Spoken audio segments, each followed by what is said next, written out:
ابھی دولت سنگھ کے ساتھ میری گفتگو جاری تھی کہ اچانک باہر سے بے پناہ شور و غل سنائی دیا۔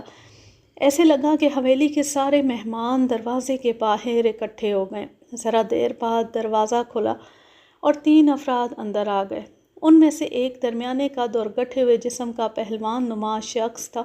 مجھے دیکھتی ہی اس کی آنکھوں میں خون اتر آیا۔ اس کے تیور نہایت خطرناک تھے۔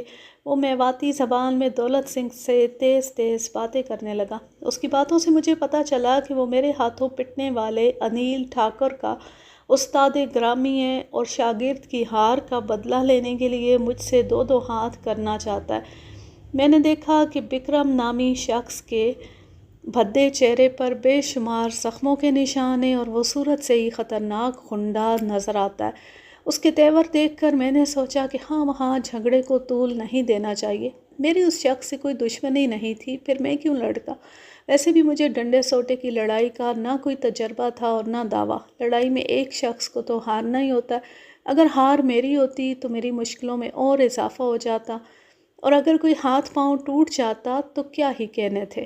بکرم بہت مشتعل نظر آتا تھا۔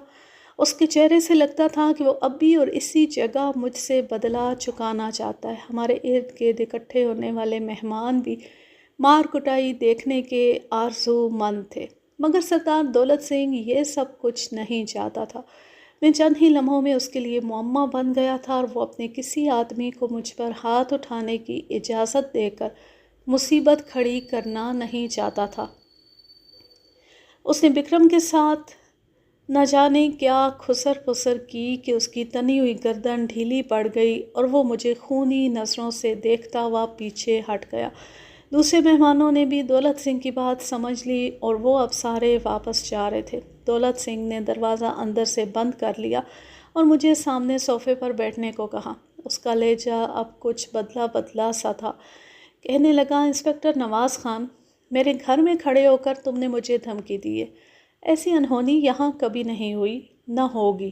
اگر اس وقت تم میرے مہمان نہ ہوتے تو پتہ نہیں میں کیا کر گزرتا۔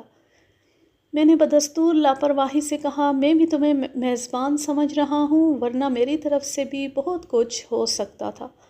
بے عزتی برداشت کرنے کی کوشش میں ڈوگرے سردار کا چہرہ آگ کی طرح جل رہا تھا۔ اس نے خادم کو بلوا کر ٹھنڈا پانی منگوایا اور ایک ہی سانس میں 1.5 فٹ کا گلاس خالی کر گیا۔ سونے کے پیندے والے منقش حقے کو اس کے سامنے رکھا جا چکا تھا۔ حقہ پیتے ہوئے اس نے کہا، تو تم مانتے ہو کہ راحت جان کے چکر میں ہی یہاں پہنچے ہو؟ بالکل۔ یہ کوئی معمولی واقعہ نہیں ہے اور اس کی خبر دور دور تک پہنچ چکی ہے۔ یہ ایک مسلمان لڑکی کا معاملہ ہے اور الحمدللہ میں مسلمان ہوں۔ کہیں بھی کسی مسلمان پر ظلم ہوتا ہے تو دوسرا مسلمان اسے خود پر ظلم سمجھتا ہے۔ بہت خوب، ڈوگرے نے تالی بجائی۔ تاریخی اسلامی ناولوں کا اثر لگتا ہے تم پر۔ پتہ نہیں کس بے وقوف نے تمہیں انسپکٹر بنا رکھا ہے۔ بہرحال تم کسی بڑی غلط فہمی کا شکار ہو۔ میں اس وقت جلدی میں ہوں، ورنہ تمہیں پوری تفصیل سے سمجھاتا اور تم اس بات پر یقین کرتے کہ شاکر علی اور اس کی بیٹی کے معاملے سے ہمارا کوئی تعلق نہیں۔ کچھ دیر ہم ادھر ادھر کی باتیں کرتے رہے۔ اس دوران نونہال سنگھ کو بھی ہمارے پاس پہنچا دیا گیا۔ دولت سنگھ نے ہم دونوں سے کہا، اگر تم فنکشن میں شریک ہونا چاہتے ہو تو ٹھیک ہے، ورنہ اپنے کمرے میں ٹھہرو۔ میں مہمانوں سے فارغ ہو کر تمہیں بلاتا ہوں اور سمجھاتا ہوں کہ اصل معاملہ کیا ہے۔ میں نے دل میں سوچا، تم مجھے کیا سمجھاؤ گے دولت سنگھ؟ سمجھنے کی باری تو اب تمہاری ہے۔ دولت سنگھ مہمانوں کی طرف چلا گیا اور میں اس کے ایک کارندے کے ساتھ اپنے کمرے میں آ گیا۔ دروازہ بند کر کے میں بستر پر لیٹ گیا اور صورتحال پر غور کرنے لگا۔ میں جان گیا تھا کہ دولت سنگھ کیا چاہتا ہے۔ وہ تھوڑا سا ٹائم چاہتا تھا کہ میری دلیری اور بے خوفی کی وجہ معلوم کر سکے۔ اسے اندیشہ پیدا ہو گیا تھا کہ میں یہاں اکیلا نہیں ہوں، میرے ساتھ کچھ اور لوگ بھی ہیں اور ہو سکتا ہے کہ وہ اتنے بااثر ہوں کہ لمبی چوڑی مصیبت کھڑی ہو جائے۔ وہ ایک جہاندیدہ شخص تھا اور مجھے آڑے ہاتھوں لینے سے پہلے میرے والی وارثوں کو دیکھ لینا چاہتا تھا۔ یہ تو میں ہی جانتا تھا کہ میں یہاں لاوارث ہوں اور اگر دولت سنگھ نے مجھے اپنے شکنجے میں کسا تو کوئی چھڑانے کے لیے نہیں آئے گا، لہٰذا ضروری تھا کہ کسی شکنجے میں آنے سے پہلے میں یہاں سے نکل جاؤں۔ یہ سوچنے کا نہیں، کچھ کرنے کا وقت تھا۔ جہاں تک میرا اندازہ تھا شاکر علی اور راحت جان وغیرہ بھی اس وقت سخت خطرے میں تھے۔ یقینی بات تھی کہ دولت سنگھ میرے اور نونہال کے بارے میں جاننے کے لیے شاکر علی سے بھی رابطہ قائم کرے گا۔ اگر اس کے کارندے شاکر علی کے گھر پہنچتے اور وہاں انہیں راحت جان کی موجودگی کا پتہ چل جاتا تو بیڑا ہی غرق ہو جانا تھا۔ میں نے نونہال سے کہا، نونہال ہمیں فوری طور پر یہاں سے نکلنا ہوگا، ورنہ ایسے پھنسیں گے کہ تم نے سوچا بھی نہ ہوگا۔ نونہال پہلے ہی ڈرا ہوا تھا، اب اور سہم گیا۔ وہ سیدھا سادہ ملازم پیشہ شخص تھا، اسے ایسے بکھیڑوں کا تجربہ نہیں تھا۔ میں نے آہستگی سے کمرے کا دروازہ کھولا اور ساتھ والے کمرے میں آ گیا۔ کھڑکی میں جھانک کر دیکھا، صحن میں کوئی شخص نظر نہیں آیا، لیکن بیرونی دروازے پر دباؤ ڈالا تو سارے اندیشے درست نکلے۔ دروازے کو باہر سے بند کر دیا گیا تھا، یعنی دولت سنگھ کی حویلی میں اب ہماری حیثیت مہمانوں کی نہیں، قیدیوں کی تھی۔ میں جلدی سے پہلے کمرے میں واپس آیا۔ اس کمرے میں قریباً 10 فٹ کی بلندی پر 2 روشن دان تھے۔ یہی روشن دان ہمیں یہاں سے نکلنے کا راستہ فراہم کر سکتے تھے۔ میں اور نونہال ایک جستی الماری اٹھا کر روشن دانوں کے نیچے لے آئے۔ پہلے اندر کے شیشے والا فریم اتارا، پھر ایک جیبی چاقو کی مدد سے باہر کی جالی کاٹی۔ اس کام میں تقریباً 10 منٹ لگ گئے۔ روشن دان کافی کھلا تھا اور ہم تھوڑی سی کوشش کرتے تو باہر نکل سکتے تھے۔ میں نے پہلے نونہال کو باہر نکالا، وہ بہت گھبرایا ہوا تھا۔ اسے باہر نکل کر چھت تک پہنچنے میں 5 منٹ لگا دیے اور اس دوران ایک بار گرتے گرتے بھی بچا۔ نونہال کے بعد میں بھی باہر نکل کر چھت پر پہنچ گیا۔ یہ ایک چھت نہیں تھی بلکہ اونچی نیچی چھتوں کا وسیع سلسلہ تھا۔ یہ ساری چھتیں دولت سنگھ کی حویلی کی تھی۔ اب رات کے 10 بج چکے تھے۔ ہمارے سروں پر تاروں بھرا آسمان تھا۔ دور نیچے وادی میں 25-30 میل کے فاصلے پر کسی بستی کی ٹمٹماتی روشنیاں نظر آ رہی تھیں۔ معلوم نہیں یہ سری نگر تھا، بارہمولہ تھا یا کوئی اور شہر تھا۔ بلند و بالا چوٹیوں کو چھو کر آنے والی ہوا چناروں کو کپکپانے پر مجبور کر رہی تھی۔ حویلی کے سامنے کراسی میدان میں شامیانوں کی قطاریں تھیں۔ ایک بڑے سرخ بناتی شامیانے سے روشنیاں پھوٹ رہی تھیں اور گھنگروؤں کی چھنکار سنائی دے رہی تھی۔ ہالبن بمبئی کی جس رقاصہ کے ہوش ربا رقص کا سلسلہ میری اور انیل کی لڑائی سے ٹوٹا تھا، وہ دوبارہ شروع ہو گئی تھی۔ ہم دونوں جھک کر چلتے اور چھتیں پھلانگتے ہوئے حویلی کی عقبی جانب پہنچ گئے۔ یہ دیکھ کر بے پناہ اطمینان ہوا کہ حویلی کی عقبی چاردیواری چھت سے تقریباً ملی ہوئی ہے۔ درمیان میں زیادہ سے زیادہ 3 فٹ کا خلا رہا ہوگا۔ ہم چھت سے اتر کر بآسانی بیرونی دیوار پر قدم رکھ سکتے ہیں، تاہم ہمیں اتنی کوشش بھی نہیں کرنی پڑی۔ ایک جگہ دیوار کے ساتھ ہمیں پیال کا ایک بہت بڑا ڈھیر نظر آیا۔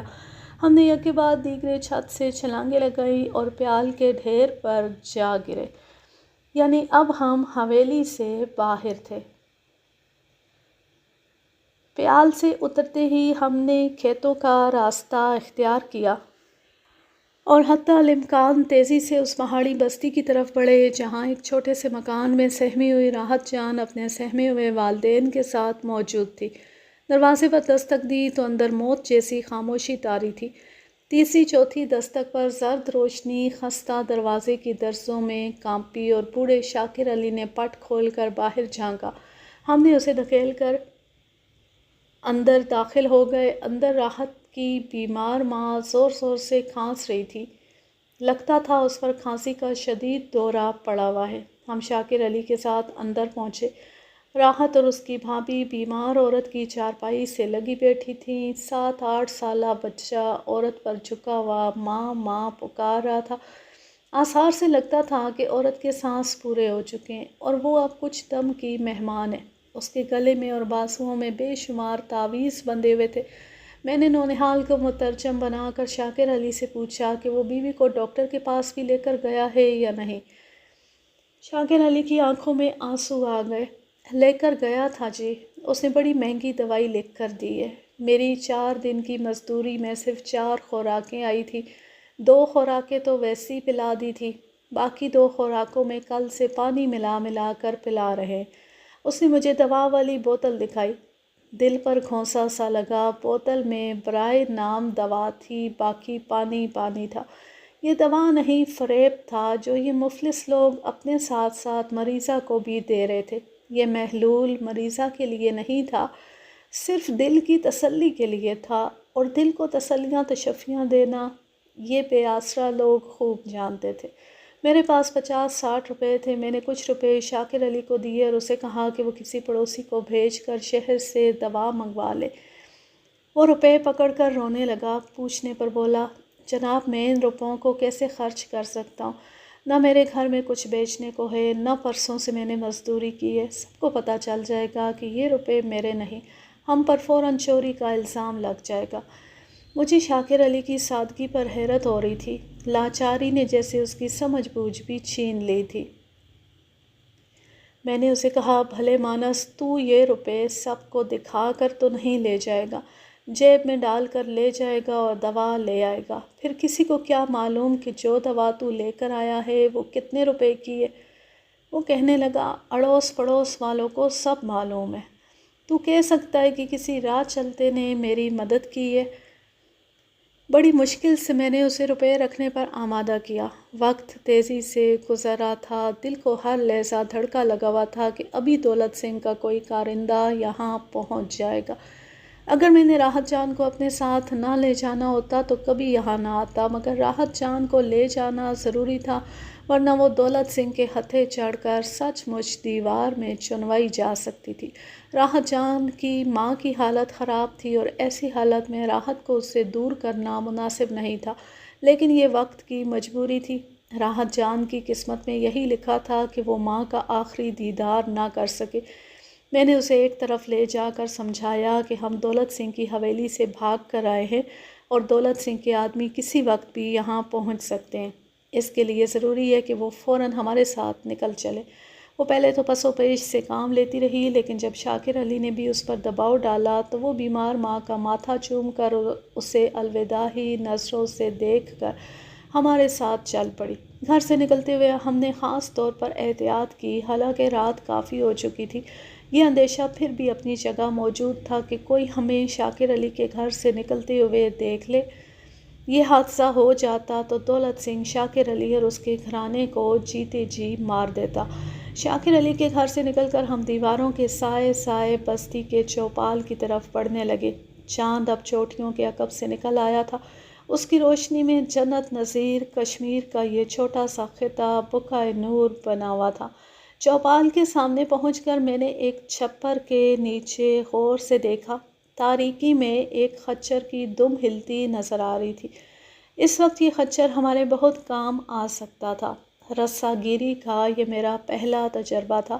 میں اندھیرے میں احتیاط سے پاؤں رکھتا ہوا گیا اور خچر کھول لایا۔ خچر کافی توانا تھا، اس پر 2 افراد بآسانی سوار ہو سکتے تھے۔ ہم نے فیصلہ کیا کہ نونہال اور میں باری باری پیدل چلیں گے، جبکہ راحت جان خچر پر سوار رہے گی۔ یہاں سے نکلنے کے لیے ہم سڑک کا راستہ اختیار کرنا نہیں چاہتے تھے، لہٰذا کچھ آگے جا کر ہم نے پختہ راستہ چھوڑ دیا اور خچر کو اونچی نیچی گھاٹیوں میں موڑ دیا۔ نونہال کے پیچھے راحت بیٹھی ہوئی تھی اور میں جانور کو ہانکتا جا رہا تھا۔ عجیب سی سچویشن تھی۔ ابھی ہم پہاڑی بستی سے بمشکل چند فرلانگ آگے گئے ہوں گے کہ درختوں کے درمیان ایک گھڑ سوار سایہ نظر آیا۔ اس نے پکار کر پوچھا، کون ہے؟ اندھیرے میں اس کی آواز دور دور تک گونج گئی۔ پہلا خیال میرے ذہن میں یہی آیا کہ یہ کوئی چوکیدار یا فاریسٹ گارڈ ہے۔ اس وقت ہماری مٹ بھیڑ کسی سے بھی ہونا مناسب نہیں تھا۔ میں نے فوراً خچر کو چیڑ کے گھنے درختوں کی طرف ہانک دیا۔ گرجدار آواز نے ایک بار پھر ہمیں رکنے کا حکم دیا اور اس کے ساتھ ہی ایک فائر کی گونج سے رات کا سناٹا لرز گیا۔ فائر ہوتی ہی میں سمجھ گیا کہ یہ کوئی چوکیدار یا فاریسٹ گارڈ نہیں ہے۔ ان میں سے کسی کی ہمت نہیں تھی کہ یوں گولی چلاتا۔ یہ کوئی دوسری ٹائپ کا شخص تھا، ممکن تھا اس کے ساتھی بھی ہوں۔ میں نے نونہال اور راحت کو خچر سے اترنے کی ہدایت کی اور انہیں لے کر تیزی سے مکئی کے ایک اونچے کھیت کی طرف بڑھنے لگا۔ یہ کھیت ڈھلان پر تھا اور ہم وہاں پہنچ کر کچھ دیر کے لیے محفوظ ہو سکتے تھے، مگر گھڑ سوار ان نشیب و فراز کا ہم سے زیادہ شناسا نکلا۔ ایک چھوٹا سا چکر کاٹ کر وہ اچانک ہماری بائیں جانب سے نمودار ہوا اور للکار کر بولا، رک جاؤ۔ بولنے والے کا لہجہ میواتی تھا۔ میں نے غور سے دیکھا تو پہچان لیا، یہ وہی گتکا ماسٹر بکرم تھا جس سے 2-2.5 گھنٹے پہلے دولت سنگھ کے در دولت پر ملاقات ہوئی تھی۔ تب بکرم بڑا برہم نظر آ رہا تھا کیونکہ اس کے شاگرد کی تازہ پٹائی ہوئی تھی۔ دولت سنگھ کے منع کرنے پر بکرم میرے ساتھ الجھنے سے باز رہا، لیکن اس کی خونی نظروں نے مجھے اسی وقت سمجھا دیا تھا کہ ہم دونوں کی مڈ بھیڑ ضرور ہوگی۔ یہ اور بات ہے کہ اس مڈ بھیڑ کی اتنی جلدی ہونے کی توقع نہیں تھی۔ معلوم نہیں یہ بدبخت اتنی رات گئے کہاں سے لوٹا تھا۔ اس نے ایک گرم چادر کی بکل مار رکھی تھی، سر پر کشمیری ٹوپی تھی جس کا چمکدار ڈوریا چاندی میں چمک رہا تھا۔ اس کے ہاتھ میں جرمن ساختہ رائفل تھی۔ ہمیں پہچاننے کے بعد وہ اپنے مخصوص لہجے میں بولا، اگر میں غلطی نہیں کر رہا خیر سے، تو یہ لڑکی شاکر علی کی بیٹی ہے خیر سے۔ خیر سے اس کا تکیہ کلام تھا۔ میں اپنی جگہ سن ہو کر رہ گیا۔ ہماری چوری پکڑی گئی تھی۔ بکرم بڑے پھرتیلے پن سے نیچے اتر آیا۔ اس کی رائفل کا رخ غیر ارادی طور پر ہماری طرف ہو چکا تھا۔ میرے بالکل قریب آ کر اس نے اپنی چھوٹی چھوٹی خصیلی آنکھیں میرے چہرے پر گاڑ دیں اور کاٹ دار لہجے میں بولا، جہاں تک مجھے یاد پڑتا ہے خیر سے، سردار صاحب نے تم دونوں کو کمرے میں بند کیا تھا خیر سے۔ تم یہاں پھر کیا کر رہے ہو؟ اس کا تو ایک ہی مطلب ہے، تم بھاگ کر آئے ہو۔ اگر ہم بھاگ کر آئے ہیں تو پھر تو واپس چلو خیر سے۔ باتوں کے دوران میں اس کے بالکل قریب پہنچ چکا تھا۔ اچانک میری دائیں ٹانگ نے حرکت کی اور ایک بھرپور ٹھوکر اس کی پسلیوں پر پڑی۔ وہ ڈھلان پر کھڑا تھا، لڑک کر پشت کے بال گرا۔ اس کی رائفل نے ایک دھماکے سے شعلہ اگلا اور گولی سیدھی آسمان کی طرف پرواز کر گئی۔ ایک راؤنڈ وہ پہلے ہی فائر کر چکا تھا، لہٰذا میں بے فکر ہو کر اس پر جا پڑا۔ جو ہی میں اس کے اوپر آیا، اس نے بے انتہا پھرتی سے رائفل کے کسی حصے سے میرے سر پر ضرب لگائی۔ یہ ضرب اتنی شدید اور بروقت تھی کہ میری آنکھوں میں تارے ناچ گئے۔ اس کے ساتھ ہی مجھے اپنے چہرے پر نمی کا احساس ہوا، جیسا کہ بعد میں پتہ چلا سر پر زخم آیا تھا اور خون چہرے پر پھیل رہا تھا۔ سر پر کاری ضرب لگتی اس ٹھگنے دیو نے مجھے ٹانگوں کے زور سے پیچھے اچھال دیا۔ گولی چلتی میرے کانوں میں راحت جان کی چیخ گونجی تھی۔ اب جو میں نے دیکھا تو وہ اور نونہال کہیں نظر نہیں آئے۔ وہ کہاں گئے؟ یہ سوال پوری شدت سے میرے ذہن میں گونجا، لیکن اس سوال کا جواب ڈھونڈنے کی مجھے فرصت نہیں تھی۔ بکرم میرے سامنے کھڑا تھا اور اس نے خالی رائفل کسی ماہر لاٹھی باز کی طرح دونوں ہاتھوں میں تھام رکھی تھی۔ میں نے اپنا وزن دونوں پاؤں پر برابر تقسیم کیا اور اندازہ لگانے کی کوشش کرنے لگا کہ بکرم کا وار کہاں اور کب آئے گا۔ وہ کوئی معمولی مد مقابل نہیں تھا۔ پوری ریاست میں اس کے مقابلے کے گتکے باز 10-15 ہی ہوں گے، اور اس وقت وہ تیش میں بھی بہت تھا۔ یکایک مجھے اندازہ ہوا کہ سر سے بہنے والا خون میری آنکھوں میں بھر رہا ہے اور بکرم کی شبیہ میری آنکھوں میں دھندلا رہی ہے۔ میں نے الٹے ہاتھ سے اپنی آنکھیں صاف کی اور اسی وقت رائفل مجھے اپنے سر کی جانب لپکتی نظر آئی۔ میں تیزی سے نیچے جھکا۔ رائفل کا کندھا میرے بالوں کو چھوتا گزر گیا۔ اس کے بعد تو جیسے بھونچال آ گیا۔ بکرم رائفل کو گھماتا ہوا عجیب انداز سے مجھ پر تابڑ توڑ حملے کرنے لگا۔ اس کا دوسرا وار میرے کندھے پر پڑا، جبکہ تیسرے نے میرے بائیں ہاتھ کی 2 انگلیاں توڑ ڈالی۔ چند لمحوں کے لیے تو مجھے یوں محسوس ہوا کہ یہ خوفناک گتکا ماسٹر اسی جگہ میرا خاتمہ کر دے گا۔ وہ مجھ پر حملہ کرنے کے ساتھ ساتھ غلیظ گالیاں بھی بک رہا تھا۔ وار بچانے کی کوشش میں پیچھے ہٹتے ہٹتے میرا پاؤں رپٹا اور میں پشت کے بل بکرم کے گھوڑے کے پاس جا گرا۔ میرا یہ گرنا میری زندگی کی ضمانت بن گیا، ورنہ بکرم نے جو وار میرے سر پر کیا تھا وہ جان لیوا ثابت ہو سکتا تھا۔ میرے سر کی بجائے بندوق کا وزنی کندھا گھوڑے کی کنپٹی پر پڑا اور وہ بلبلاتا ہوا نشیب میں بھاگ گیا۔ بکرم کا دھیان ایک لمحے کے لیے گھوڑے کی طرف گیا اور میں نے اسی لمحے سے فائدہ اٹھا کر لیٹے لیٹے ایک نوکدار پتھر بکرم کو دے مارا۔ یہ پتھر دھپ کی آواز سے بکرم کے پیٹ میں لگا اور وہ کراہ کر دورہ ہو گیا۔ اس سے پہلے کہ وہ پھر سیدھا ہو کر بندوق اٹھاتا، میں اٹھا اور جھکے جھکے ایک شدید ٹکر اس کے سینے میں ماری اور اسے اپنے ساتھ لیتا ہوا 10-15 گز نشیب میں لڑک گیا۔ یہ جان کر مجھے از حد اطمینان ہوا کہ رائفل بکرم کے ہاتھ سے چھوٹ چکی ہے۔ میں نے اس کے بال مٹھی میں جکڑ کر اس کا سر 3 بار پتھریلی زمین سے ٹکرایا اور جب اس نے زور مار کر اٹھنے کی کوشش کی تو میں نے ایسی ٹانگ اس کی کمر میں رسید کی کہ وہ ہوا میں تقریباً اڑتا ہوا کئی فٹ نیچے ایک جھاڑی میں جا پھنسا۔ خون بری طرح میری آنکھوں میں بھرا ہوا تھا، کچھ نظر نہیں آ رہا تھا کہ میں کہاں ہوں اور میرا مد مقابل کہاں ہے۔ قمیض سے میں نے آنکھوں کا خون صاف کرنے کی کوشش کی اور بلند آواز میں نونہال کو پکارنا شروع کیا۔ جواب میں نونہال کی آواز کچھ دور چیڑ کے درختوں سے آئی۔ میں آنکھیں پھاڑ پھاڑ کر دیکھتا ہوا درختوں کی طرف بڑھا تو سامنے ہی نونہال نظر آ گیا۔ وہ راحت کو کھینچتا ہوا میری طرف لا رہا تھا۔ میرے پاس پہنچ کر اس نے زور سے راحت کو جھنجھوڑا اور ڈانٹ کر چپ رہنے کی ہدایت کی۔ اس ہدایت کا اس پر کوئی اثر نہیں ہوا۔ وہ مسلسل بول رہی تھی اور ہاتھ جوڑ جوڑ کر نونہال سے کچھ کہہ رہی تھی۔ نونہال نے جب میرے چہرے پر پھیلا ہوا خون دیکھا تو شش دیر رہ گیا۔ گولی تو نہیں لگی؟ اس نے ہراساں ہو کر پوچھا۔ نہیں۔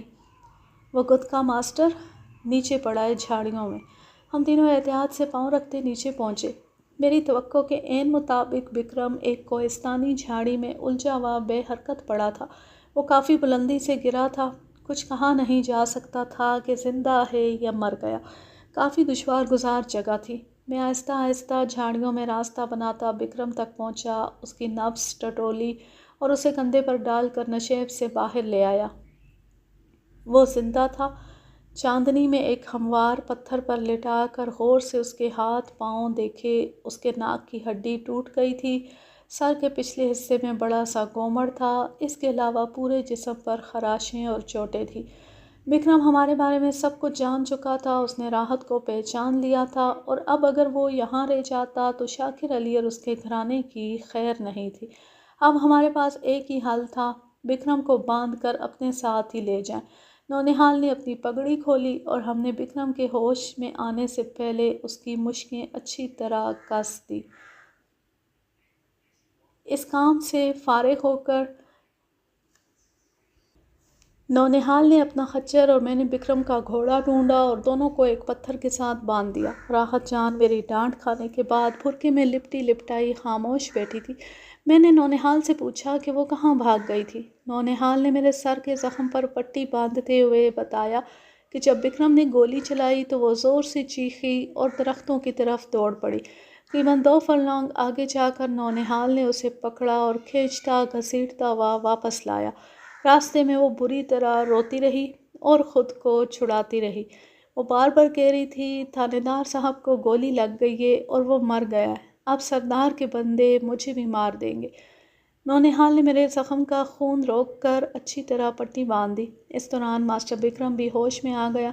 اس کے ہوش میں آنے کا ہمیں انتظار تھا۔ ہم نے اس کا بندھا بندھایا جسم اٹھا کر گھوڑے پر لادا۔ راحت جان اور نونہال حسب سابق خچر پر بیٹھ گئے جبکہ میں نے بکرم کے ساتھ گھوڑے پر جگہ سنبھال لی۔ بکرم کی بندوق اور گولیوں والی بیلٹ اب میرے ہاتھ میں تھی۔ درختوں سے گری اونچی نیچی ڈھلانوں پر ہم نے ایک بار پھر سفر شروع کر دیا۔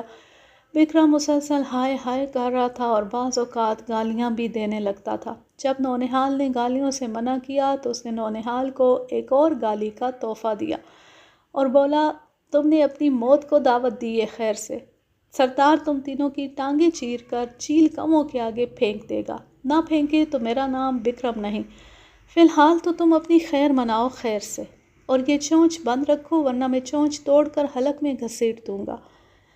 اس نے ذرا اثر نہیں لیا اور مزید زور زور سے چیخنے لگا۔ شاید اس کا خیال تھا کہ قرب و جوار میں کوئی اس کی آواز سن کر مدد کو پہنچ جائے گا۔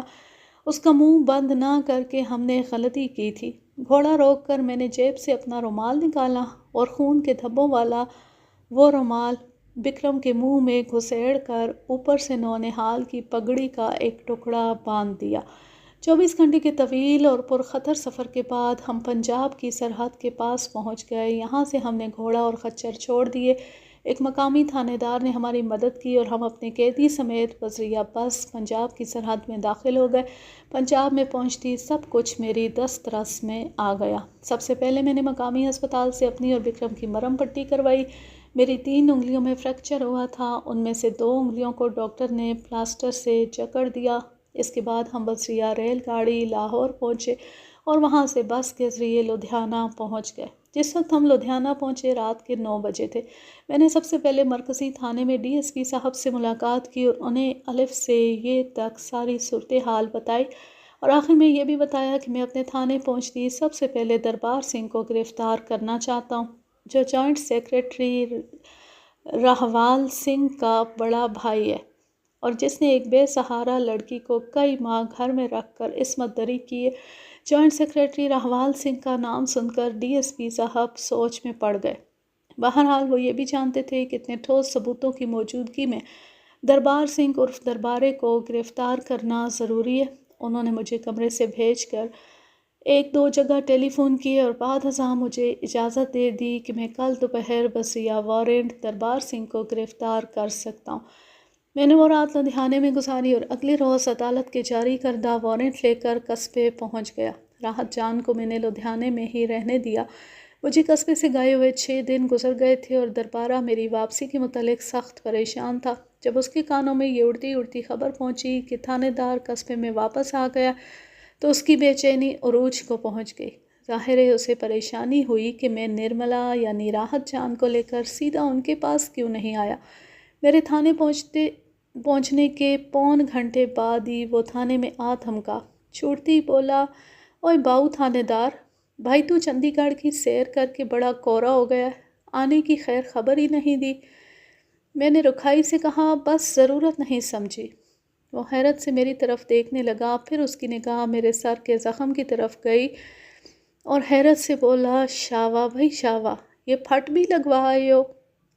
اور وہ چندی گڑھ کہاں ہے؟ چندی گڑھ سے اس کی مراد راحت تھی، وہ لدھیانے میں ہے۔ میرا لہجہ اسے شک میں ڈال رہا تھا۔ کہنے لگا، یار بہو، خیریت تو ہے نا؟ اتنے میں میرے اشارے پر ایک حوالدار زخمی بکرم کو اس کے سامنے لے آیا۔ بکرم کو دیکھ کر دربارے کے چہرے نے کئی رنگ بدلے۔ میں سمجھ گیا کہ وہ بکرم کو پہچانتا ہے۔ دربارے، اسے پہچانتے ہو؟ نہیں تو، وہ بری طرح ہکلایا۔ میں نے کہا، یہ تحفہ تمہارے لیے دولت سنگھ کی حویلی سے لایا ہوں۔ کون دولت سنگھ؟ دربارے کا رنگ پیلا پڑ گیا۔ وہی جس نے تمہیں راحت جان کا تحفہ دیا تھا؟ اتنی جلدی بھول گئے ہو اپنے سجن بیلی کو؟ کیا بکواس ہے! دربارہ خوفزدہ انداز میں چیخا، تمہارا دماغ تو نہیں چل گیا؟ میں نے وارنٹ گرفتاری اس کے سامنے رکھ دی اور ایسائی سے کہا کہ وہ دربارے کو ہتھکڑی ڈال دے۔ وارنٹ دیکھ کر اور ہتھکڑی کی جھنکار سن کر دربارے نے طوفان کھڑا کر دیا۔ وہ مجھے دھمکیاں دینے لگا اور جو اس کے منہ میں آیا بکنے لگا۔ بڑا شور ہوا۔ بڑی مشکل سے اسے ہتھکڑی لگائی گئی اور لاک اپ میں دھکیل دیا گیا۔ اگلے روز میں دوبارہ لدھیانے شہر ڈی ایس پی کے پاس پہنچا۔ ان کی ہدایتوں کے مطابق میں نے انگریز ایس ایس پی کی خدمت میں ایک طویل درخواست لکھی جس میں نے راحت جان کیس کی تمام تفصیل بتائی اور ان سے گزارش کی کہ وہ ریاستی پولیس سے رابطہ قائم کر کے بڑے مجرم دولت سنگھ کو گرفتار کرائیں تاکہ انصاف کے تقاضے پورے کیے جا سکیں۔ اس کے علاوہ گلمرگ میں غریب شاکر علی کے گھرانے کو تحفظ فراہم کیا جائے، ورنہ اندیشہ ہے کہ بااثر مخفیہ کے والدین کو نقصان پہنچانے کی کوشش کریں گے۔ اب راحت جان کا مسئلہ تھا، وہ میری تحویل میں تھی، لیکن ایک جوان سال بے سہارا لڑکی کو میں 24 گھنٹے بھی پاس رکھنے کا مجاز نہیں تھا۔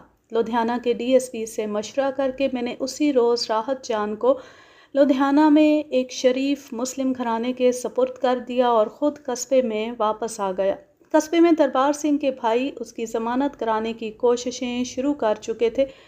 مجھ پر ہر طرف سے دباؤ پڑنے لگا، لیکن میں نے بھی کچا ہاتھ نہیں ڈالا تھا۔ میں نے عدالت میں پیش کر کے دربارے کا ریمانڈ لے لیا اور پوچھ گچھ شروع کر دی۔ دوسری طرف جوائنٹ سیکریٹری راہوال نے بھی بھائی کی رہائی اور میرا دماغ ٹھکانے لگانے کی کوششیں شروع کر دیں۔ چند روز بعد مجھے خوفناک قسم کی دھمکیاں بھی ملنے لگیں۔ بہرحال میں نے اپنا کام جاری رکھا۔ تقریباً 15 روز بعد اس درخواست کا جواب آ گیا جو میں نے ڈی ایس پی کے ساتھ مل کر انگریز ایس ایس پی کے نام لکھی تھی۔ ایس ایس پی نے ہم دونوں کو امرتسر بلایا۔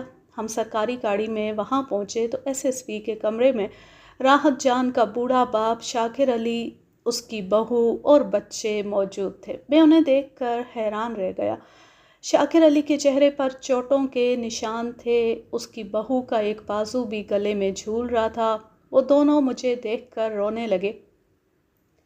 میں نے انہیں تسلی تشفی دے کر صورتحال پوچھی۔ انہوں نے بتایا کہ ہمارے چلے آنے کے 1 گھنٹے بعد دولت سنگھ کے کارندے ہمارے گھر میں گھس آئے تھے۔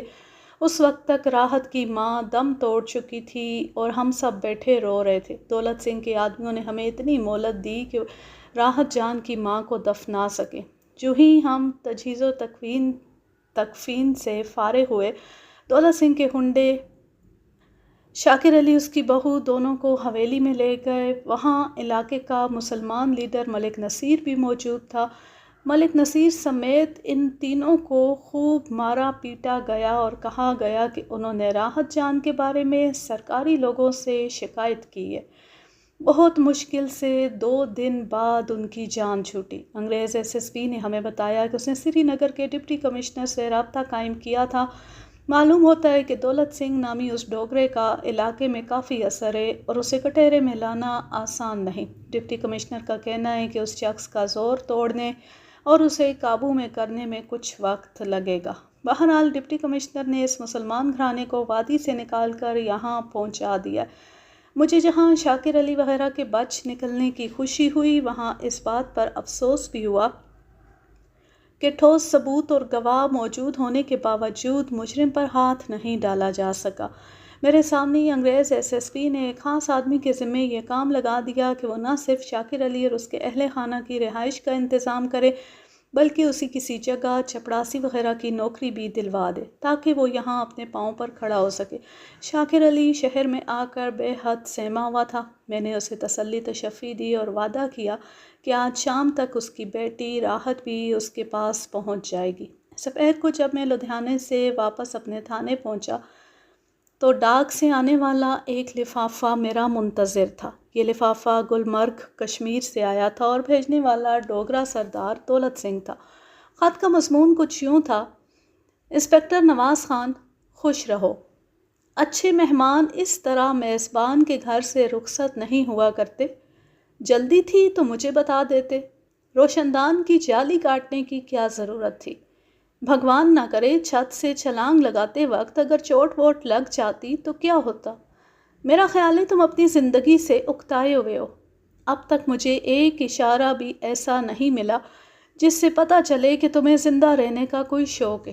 جو رہی صحیح کسر تھی وہ تم نے میرے دوست دربار سنگھ کو گرفتار کر کے اور سری نگر کے ڈپٹی کمشنر کو میرے پیچھے لگا کر پوری کر دیے۔ اب اگر اپنے باپ کے ہو تو میدان سے بھاگنا نہیں۔ یہ میرا وعدہ ہے کہ تمہیں اپنے ہاتھوں سے قتل کروں گا۔ یہ خوش نصیبی کسی کسی کے حصے میں آتی ہے، ورنہ ایسے کاموں کے لیے دولت سنگھ اپنے نوکروں کے کارندوں کو بھیجا کرتا ہے۔ دولت سنگھ کا محبت نامہ پڑھ کر میرے تن بدن میں آگ لگ گئی۔ اس کی چمکتی دمکتی کھوپڑی، بل کھاتے بالوں کی چوٹی اور شیطانی مسکراہٹ آنکھوں کے سامنے آئی اور اپنا وہ دعویٰ بھی یاد آیا جو میں نے حویلی میں اس کے سامنے کھڑے ہو کر کیا تھا۔ اس دعوے کی یاد دہانی کے لیے میں نے بھی قلم اٹھایا اور اس کے نام یہ چند سطریں لکھیں: دولت سنگھ، خوش رہو۔ میزبان اپنے مہمانوں کو تالوں میں بند کرنے لگیں تو پھر جالیاں تو کاٹنی پڑتی ہیں۔ باقی میری تم سے کوئی دشمنی نہیں، کیونکہ جو ہو چکا سو ہو چکا۔ اب تم شاکر علی کے ہونے والے سمدی اور راحت جان کے ہونے والے سسر ہو۔ جس گھڑی تمہارا بیٹا ملا میں اسے لدھیانہ لا کر راحت جان سے اس کے 2 بول پڑوا دوں گا اور انشاءاللہ یہ کام جلد ہوگا۔ اگر تمہارا بیٹا واپس آ گیا ہے تو برائے مہربانی اسے خود ہی میرے پاس بھیج دو۔ میرے وہاں آنے سے وقت ضائع ہوگا اور تمہیں تکلیف بھی زیادہ ہوگی۔ امید ہے تم میری باتوں پر ٹھنڈے دل سے غور کرو گے اور خواہ مخواہ کی ہٹ درمی چھوڑ دو گے۔ تمہارا خیر اندیش نواز خان۔ پتہ نہیں کیا بات تھی، مجھے اس ڈوگرے سے چڑ سی ہو گئی تھی اور اس سے پھڈا ڈالنے میں مزہ آ رہا تھا۔ یہ خط دولت سنگھ کے پتے پر پوسٹ کرنے کے بعد میں نے اپنے مخبر خاص بلال شاہ کو بلایا۔ وہ کافی دنوں سے بیکار تھا۔ میں نے اسے دولت سنگھ کے گمشدہ بیٹے مریک سنگھ کے متعلق سب کچھ بتایا اور اسے کہا کہ وہ فوراً سری نگر چلا جائے اور مریک کے کالج اور ہاسٹل سے پتہ چلائے کہ لڑکا کہاں ہے۔ میں نے بلال شاہ کو مریک سنگھ کی ایک تصویر بھی دکھائی۔ یہ تصویر حویلی میں قیام کے دوران میرے ہاتھ لگی تھی۔ بلال شاہ کی مدد کے لیے میں نے ایک ہیڈ کانسٹیبل کو بھی سادہ لباس میں ساتھ بھیجنے کا فیصلہ کیا۔ مجھ سے مکمل ہدایت لے کر یہ دونوں افراد اگلے روز سری نگر روانہ ہو گئے۔ جیسا کہ حالات سے ظاہر تھا، مریک سنگھ راحت سے شادی کرنا چاہتا تھا اور ہر قیمت پر کرنا چاہتا تھا۔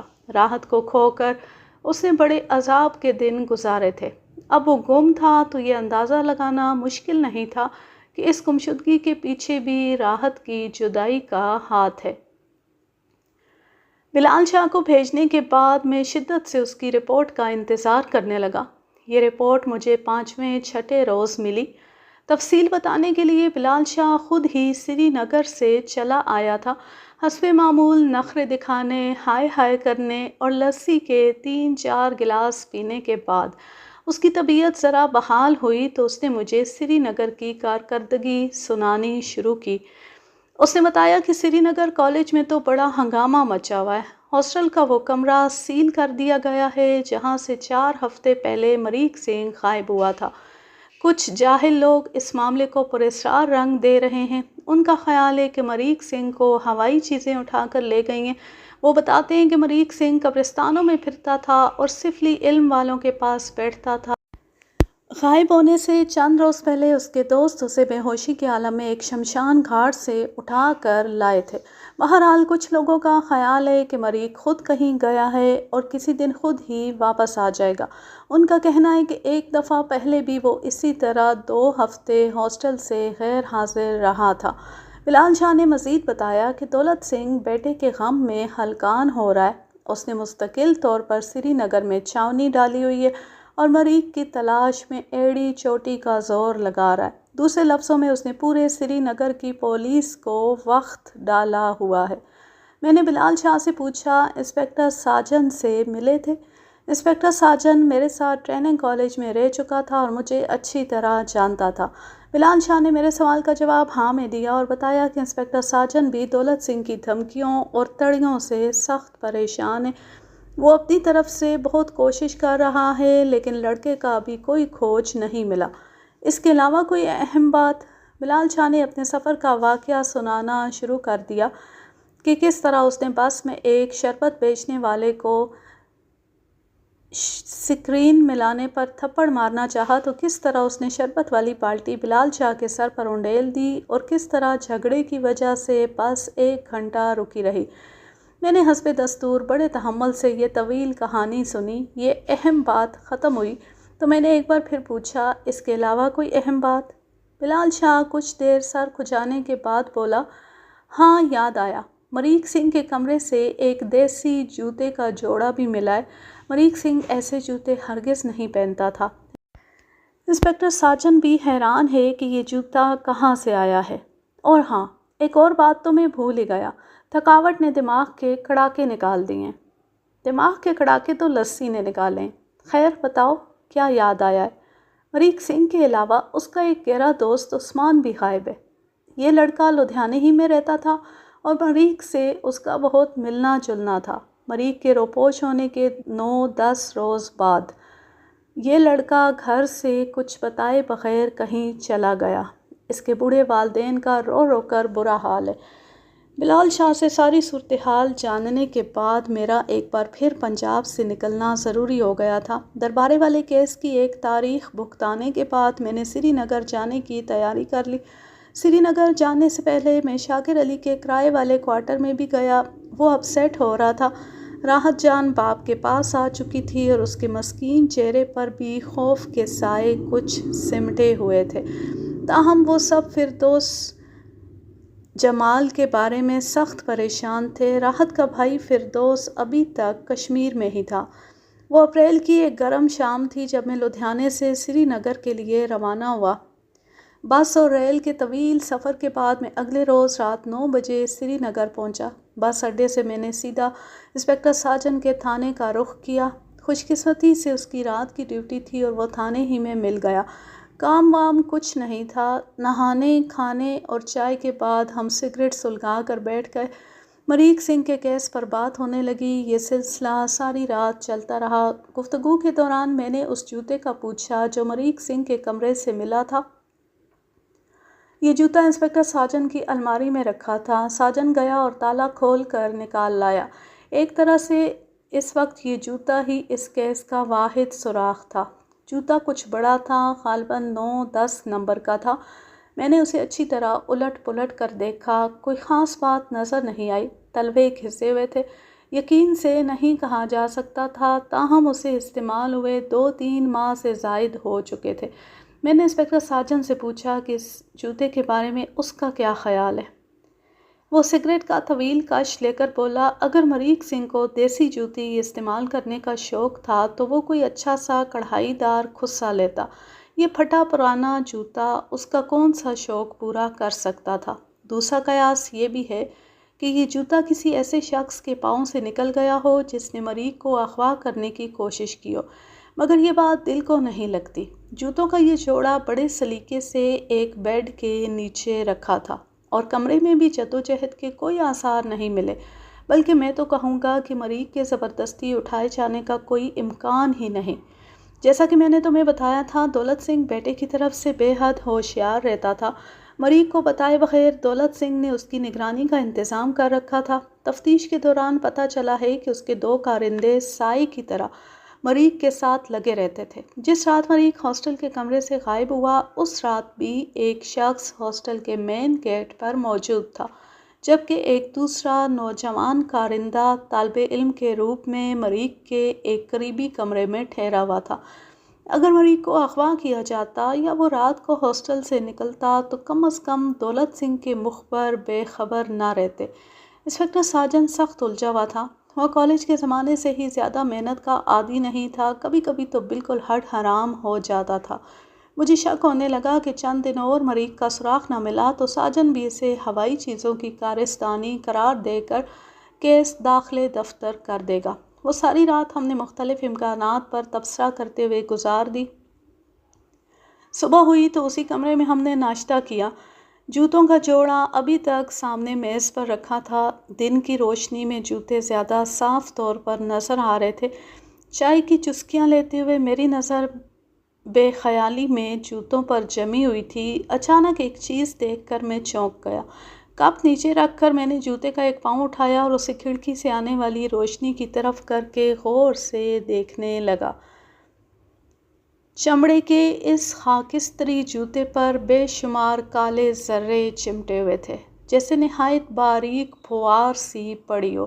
یہ پھوار اتنی مدھم تھی کہ نہایت دھیان سے دیکھنے پر ہی نظر آتی تھی۔ سڑکیں بنانے والے جب پتھروں پر تارکول کا چھڑکاؤ کرتے ہیں تو ہوا کے زور سے یہ پھوار ارد گرد پھیل جاتی ہے۔ یہ ذرے کپڑوں پر آ جائیں تو اتنے ڈھیر ثابت ہوتے ہیں کہ کئی بار دھلنے کے باوجود نہیں چھوٹتے۔ اب یہی ذرے مجھے جوتوں پر نظر آ رہے ہیں۔ ان جوتوں کو دیکھ کر میں نے 2 اندازے قائم کیے۔ ایک تو یہ کہ یہ ذرے زیادہ پرانے نہیں، اور دوسرے یہ کہ یہ ایک ہی بار جوتے پر نہیں آئے، تے درتے چمڑے پر چڑھے ہوئے ہیں۔ میں نے جوتوں کے تلووں کو زیادہ غور سے دیکھا تو ان پر بھی تارکول اور سنگریزوں کے ذرے موجود پائے۔ میں نے انسپکٹر ساجن کی توجہ ان چیزوں کی طرف دلائی اور خیال ظاہر کیا کہ ہو سکتا ہے یہ جوتے کسی ایسے مزدور کے ہوں جو سڑک بچھانے والوں کے ساتھ کام کرتا۔ میری بات سن کر ساجن کی آنکھوں میں چمک سی لہر آ گئی۔ کہنے لگا، مجھے تمہاری بات میں وزن محسوس ہو رہا ہے۔ آج کل لدھیانہ اسٹیشن کے سامنے والی سڑک کشادہ کی جا رہی ہے۔ 2-2.5 ماہ سے وہاں کام ہو رہا ہے۔ ممکن ہے یہ شخص وہاں مزدوری کر رہا ہو۔ میں نے انسپکٹر ساجن سے کہا کہ وہ آج ہی اپنے ASI کو وہاں بھیجے اور سن گن لینے کی کوشش کرے، ممکن ہے کوئی سراغ مل جائے۔ انسپکٹر ساجن نے فوری طور پر ایک ASI کو بلایا اور اسے ضروری ہدایات دے کر اسٹیشن کے علاقے میں بھیج دیا۔ انسپکٹر ساجن اب مجھے ہاسٹل کا وہ کمرہ دکھانا چاہتا تھا جہاں سے 4 ہفتے پہلے رات کے وقت مریخ غائب ہوا تھا۔ کمرہ دیکھنے کا مجھے بھی اشتیاق تھا، لیکن اس وقت میں وہاں جا کر دولت سنگھ یا اس کے کارندوں کی نگاہوں میں آنا نہیں چاہتا تھا۔ مجھے معلوم تھا کہ دولت سنگھ کے کارندے لدھیانے میں ہر طرف منڈلا رہے۔ میں نے ساجن کو شام تک کے لیے ٹال دیا اور خود خاموشی سے تھانے کی دوسری منزل پر ایک کمرے میں آرام کرنے کے لیے لیٹ گیا۔ میں نے ساجن سے کہہ دیا تھا کہ کسی کو میری آمد کی خبر نہیں ہونی چاہیے۔ سفر کی تھکاوٹ تھی، گہری نیند آ گئی۔ سپہر 3 بجے کا وقت تھا جب ایک سب انسپکٹر نے دروازے پر دستک دی۔ میں نے دروازہ کھولا۔ یہ وہی سب انسپکٹر تھا جسے ساجن نے اسٹیشن بھیجا تھا۔ اس نے مجھے سیلیوٹ کیا اور کہنے لگا، جناب میں ایک مشتبہ کو پکڑ کر لایا ہوں۔ میں نے نیند میں ہچکولے کھاتے ہوئے کہا، ساجن کہاں ہے؟ اس کے پاس لے جاؤ۔ سب انسپکٹر بولا، وہ تو جناب گشت پر نکلے ہوئے ہیں۔ مجھے امید نہیں تھی کہ سب انسپکٹر کا لایا ہوا مشتبہ کارآمد ثابت ہوگا، لہٰذا مجھے زیادہ دلچسپی محسوس نہیں ہو رہی تھی۔ ایک بار تو دل میں آئی کہ سب انسپکٹر کو لوٹا دوں، مگر پھر ہمت کر کے آنکھیں کھولیں اور اس کے ساتھ چلتا ہوا نیچے آ گیا۔ ساجن کے کمرے میں ایک نوجوان دیہاتی لڑکا بیٹھا تھا۔ اس کی شکل و صورت، ہاتھ پاؤں اور حلیہ بالکل دیہاتی مزدوروں جیسا تھا، لیکن اس نے لباس اچھا پہن رکھا تھا۔ سلیٹی رنگ کی پتلون اور سیاہ قمیض تھی۔ قمیض کا پچھلا حصہ پتلون سے باہر نکلا ہوا تھا، گریبان کے بٹن الٹے سیدھے لگے تھے اور پتلون کی پیٹی نیچے لٹک رہی تھی۔ فوراً اندازہ ہوتا تھا کہ یہ لباس اس کا نہیں ہے۔ وہ سخت گھبرایا ہوا تھا۔ میں نے اس سے پوچھ گچھ شروع کی۔ پہلے تو وہ کچھ بتانے سے انکار کرتا رہا اور کہتا رہا کہ یہ کپڑے اسے کوٹھی کے مالک نے دیے تھے۔ پتہ نہیں کون سی کوٹھی اور کس مالک کا ذکر کر رہا تھا۔ میں نے جب اسے ٹھیک ٹھاک آنکھیں دکھائیں تو وہ راہ راست پر آ گیا۔ تھر تھر کانپتے اور ہاتھ پاؤں جوڑتے اس نے یہ انکشاف کیا کہ یہ کپڑے اسے کالج والے باؤ نے دیے تھے۔ کون سا کالج والا باؤ؟ میں نے چونک کر پوچھا۔ جواب میں اس نے مریخ سنگھ کا حلیہ بتانا شروع کر دیا۔ لمبا قد، گھنگریالے بال، ہاتھ میں کڑا اور تھوڑی تھوڑی نیلی آنکھیں۔ میرے ساتھ ساتھ سب انسپکٹر اور دوسرا عملہ بھی حیران رہ گیا۔ میں نے سب انسپکٹر سے پوچھا، اسے کہاں سے لائے ہو؟ یہ سڑک بنانے والے ٹھیکیدار کی لیبر میں کام کر رہا تھا۔ اس کے علاوہ بہت سے دیہاتی مزدور وہاں کام کر رہے تھے۔ مجھے اس کے کپڑوں سے شک ہوا تھا۔ میں نے تھانے چلنے کو کہا تو یہ بری طرح گھبرا گیا۔ میں نے نوجوان سے نام پوچھا تو اس نے رام داس بتایا۔ وہ پونچھ کے ایک نوائی گاؤں کا رہنے والا تھا اور مزدوری کے لیے سری نگر آیا ہوا تھا۔ رام داس، جو کچھ بھی تمہیں معلوم ہے صاف صاف اور بغیر جھوٹ ملائے بتا دو۔ اسی میں تمہاری خیر ہے اور اسی میں ہماری بھلائی ہے۔ رام داس نے رک رک کر اور گھبرا گھبرا کر جو کچھ بتایا وہ یوں تھا۔ آج سے کوئی 4-5 ہفتے پہلے وہ بیکار تھا اور روز صبح اڈے پر بیٹھنے جاتا تھا۔ اڈے سے مراد وہ جگہ ہے جہاں مزدور پیشہ مزدوری کی تلاش میں بیٹھتے ہیں۔ ایک روز مریخ سنگھ اور اس کا ایک دوست اسکوٹر پر سوار وہاں پہنچے۔ وہ مزدوروں کا جائزہ لیتے رہے، پھر ان کی نگاہ رام داس پر پڑی۔ انہوں نے کہا کہ ایک دن کا کام ہے۔ دہاڑی طے کر کے رام داس ان کے ساتھ ہی اسکوٹر پر بیٹھ گیا۔ وہ دونوں رام داس کو سیدھا کالج کے ہاسٹل میں لے گئے۔ یہاں ایک کمرے میں پہنچ کر انہوں نے دروازہ اندر سے بند کر لیا اور اسے چائے وغیرہ پلائی۔ بعد میں وہ کہنے لگے کہ انہیں مزدور وغیرہ کی ضرورت تو نہیں تھی، دراصل وہ کالج میں ایک ڈرامہ کر رہے ہیں جس میں انہیں مزدوروں والا لباس درکار ہے۔ انہوں نے رام داس کو 5-5 روپے کے 4 کڑکتے ہوئے نوٹ دیے اور اس کا لباس مانگ لیا۔ نوٹ دیکھ کر رام داس فوراً کپڑے دینے پر تیار ہو گیا۔ اس رقم سے تو وہ ایسے 20 جوڑے خرید سکتا تھا۔ مریخ نے اسے اپنا ایک پرانا جوڑا الماری سے نکال کر دے دیا۔ اس کے علاوہ ایک چپل بھی کہیں سے منگوا دی۔ رام داس شام تک اس کمرے میں ان کے ساتھ رہا۔ اندھیرا گہرا ہوا تو انہوں نے اسے تنگ سیڑھیوں کے ذریعے بلڈنگ کی پچھلی طرف سے پہنچایا اور پھر باہر نکال دیا۔ یہ تھی رام داس کی کل روداد۔ یہ روداد ہمارے لیے بے حد اہم تھی۔ میں نے رام داس سے مختلف سوال کیے اور یہ نتیجہ نکالا کہ مریخ سنگھ کا ساتھی لڑکا اس کا دوست عثمان ہی تھا۔ رام داس نے اپنا وہ جوتا بھی شناخت کر لیا جو وہ مریخ سنگھ کو دے آیا تھا۔ اب یہ معمہ بے حد حیران کن تھا کہ مریخ سنگھ کو اپنی روپوشی سے صرف ایک دن قبل دیہاتی لباس کی ضرورت کیوں پیش آئی۔ میں اور ساجن نے مل کر اس سوال پر بہت غور کیا اور اس نتیجے پر پہنچے کہ مریخ سنگھ کو اپنی نگرانی کے بارے میں پتہ تھا۔ اپنے باپ کے مخبروں کو دھوکہ دے کر خاموشی کے ساتھ ہاسٹل سے نکلنے کے لیے اس نے ایک دیہاتی لڑکے کا روپ بھرا۔ لیکن یہ کوئی آخری نتیجہ نہیں تھا۔ بہت سے سوال ذہن میں اٹھتے تھے، جن میں سے ایک یہ بھی تھا کہ کیا ہاسٹل سے فرار کے لیے یہ سوانگ رچانا ضروری تھا؟ اب رات ہو چکی تھی۔ ہم نے رام داس کو سب انسپکٹر کی تحویل میں دیا اور خود کالج کے ہاسٹل میں پہنچے۔ ہم دونوں سادہ لباس میں تھے، تاہم ہاسٹل کا چوکیدار اور نائب سپرنٹینڈنٹ انسپکٹر ساجن کو اچھی طرح جانتے تھے۔ ہمیں مریخ کے کمرے تک پہنچنے میں کوئی دشواری نہیں ہوئی۔ ہاسٹل کے محنتی طالب علم دیر ہوئی سو چکے تھے، بس کسی کسی کمرے میں روشنی ہو رہی تھی اور ایسی آوازیں پیدا ہو رہی تھیں جن سے پتہ چلتا تھا کہ شطرنج، تاش یا بیت بازی کی محفل جمی ہوئی ہے۔ ہم نے آہستگی سے کمرے کا تالا کھولا اور اندر داخل ہو گئے۔ کھڑکی کے پردے برابر کر کے ساجن نے ہلکی روشنی کا بلب جلا دیا۔ ویسا ہی کمرہ تھا جیسے عام ہاسٹلوں میں ہوتے ہیں۔ 2 بیڈ، 2 میزیں، 2 الماریاں، 2 ٹیبل لیمپ، ایک کیلنڈر اور ایک آرام دہ کرسی۔ الماریوں میں اور میز پر مریخ سنگھ کی کتابیں اور دوسرا ساز و سامان بکھرا ہوا تھا۔ یہ سب چیزیں جوں کی توں رکھی تھیں۔ انسپکٹر ساجن مجھے بتا چکا تھا کہ مریخ سنگھ کے کمرے کا ساتھی پچھلے 2-3 ماہ سے بیمار ہے اور جن دنوں مریخ غائب ہوا وہ ہاسٹل میں نہیں تھا۔ مطلب یہ کہ گمشدگی کی رات مریخ سنگھ اس کمرے میں اکیلا تھا۔ میں نے طاہرانہ نظروں سے کمرے کا جائزہ لیا۔ مجھے معلوم تھا انسپکٹر ساجن کمرے کی اشیاء کا کئی بار معائنہ کر چکا ہوگا، لہٰذا انہیں دیکھنے بھالنے کی ضرورت نہیں تھی۔ میں کالج کے کمرے کی در و دیوار کو دیکھنے لگا۔ اگر کبھی آپ کو کسی کالج کے ہاسٹل میں جانے کا اتفاق ہوا ہو تو سب سے زیادہ دلچسپی آپ کو ہاسٹل کی دیواروں میں محسوس ہوئی ہوگی۔ ان دیواروں پر نوجوان نسل بذریعہ تحریر اپنے جذبات کا کھل کر اظہار کرتی ہے۔ دروازوں دیواروں پر ایسے ایسے فقرے لکھے ملتے ہیں کہ پڑھنے والا کبھی سر کو پیٹتا ہے، کبھی روتا ہے۔ مریخ سنگھ کے کمروں کی دیواریں بھی اس کی داستان عشق کی گواہ تھیں۔ جگہ جگہ رومانی اشعار لکھے ہوئے تھے، کہیں انگریزی کے فقرے تھے، کہیں اردو کے۔ ایک کھڑکی کی چوکھٹ پر باریک پینسل سے کوئی 1000 دفعہ راحت جان کا نام لکھا ہوا تھا۔ ایک جگہ لکھا تھا، تو میری زندگی کی مالک ہے راہی، مجھ سے نہ بچھڑنا، میں مر جاؤں گا۔ ایک میز کے تختے پر دھوبی کا حساب لکھا ہوا تھا اور اس کے نیچے مریخ سنگھ کی لکھائی میں ایک فقرہ تھا، بدھ اور سوموار کو مل سکتی ہے، رات 9 بجے آئے گی، صرف 8 گھنٹہ ٹھہرے گی۔ میں نے اس فقرے پر خاص طور سے غور کیا۔ وجہ یہ تھی کہ یہ تحریر تازہ تھی اور اسی ہولڈر سے لکھی گئی تھی جو اب بھی میز پر موجود تھا۔ میں نے ساجن کی توجہ تحریر کی طرف دلائی۔ اس نے بتایا کہ وہ پہلے بھی یہ فقرہ پڑھ چکا ہے، شاید کسی لڑکی وڑکی کا معاملہ ہے۔ میں نے حیران ہو کر پوچھا، تو کیا یہاں لڑکیاں بھی آتی ہیں؟ یہ امیر زادے سب کچھ کرتے ہیں نواب صاحب۔ سپرنٹینڈنٹ تو ہاتھ باندھے کھڑا رہتا ہے نوٹوں کے سامنے۔ لڑکیاں نہیں آئیں گی تو اور کیا ہوگا؟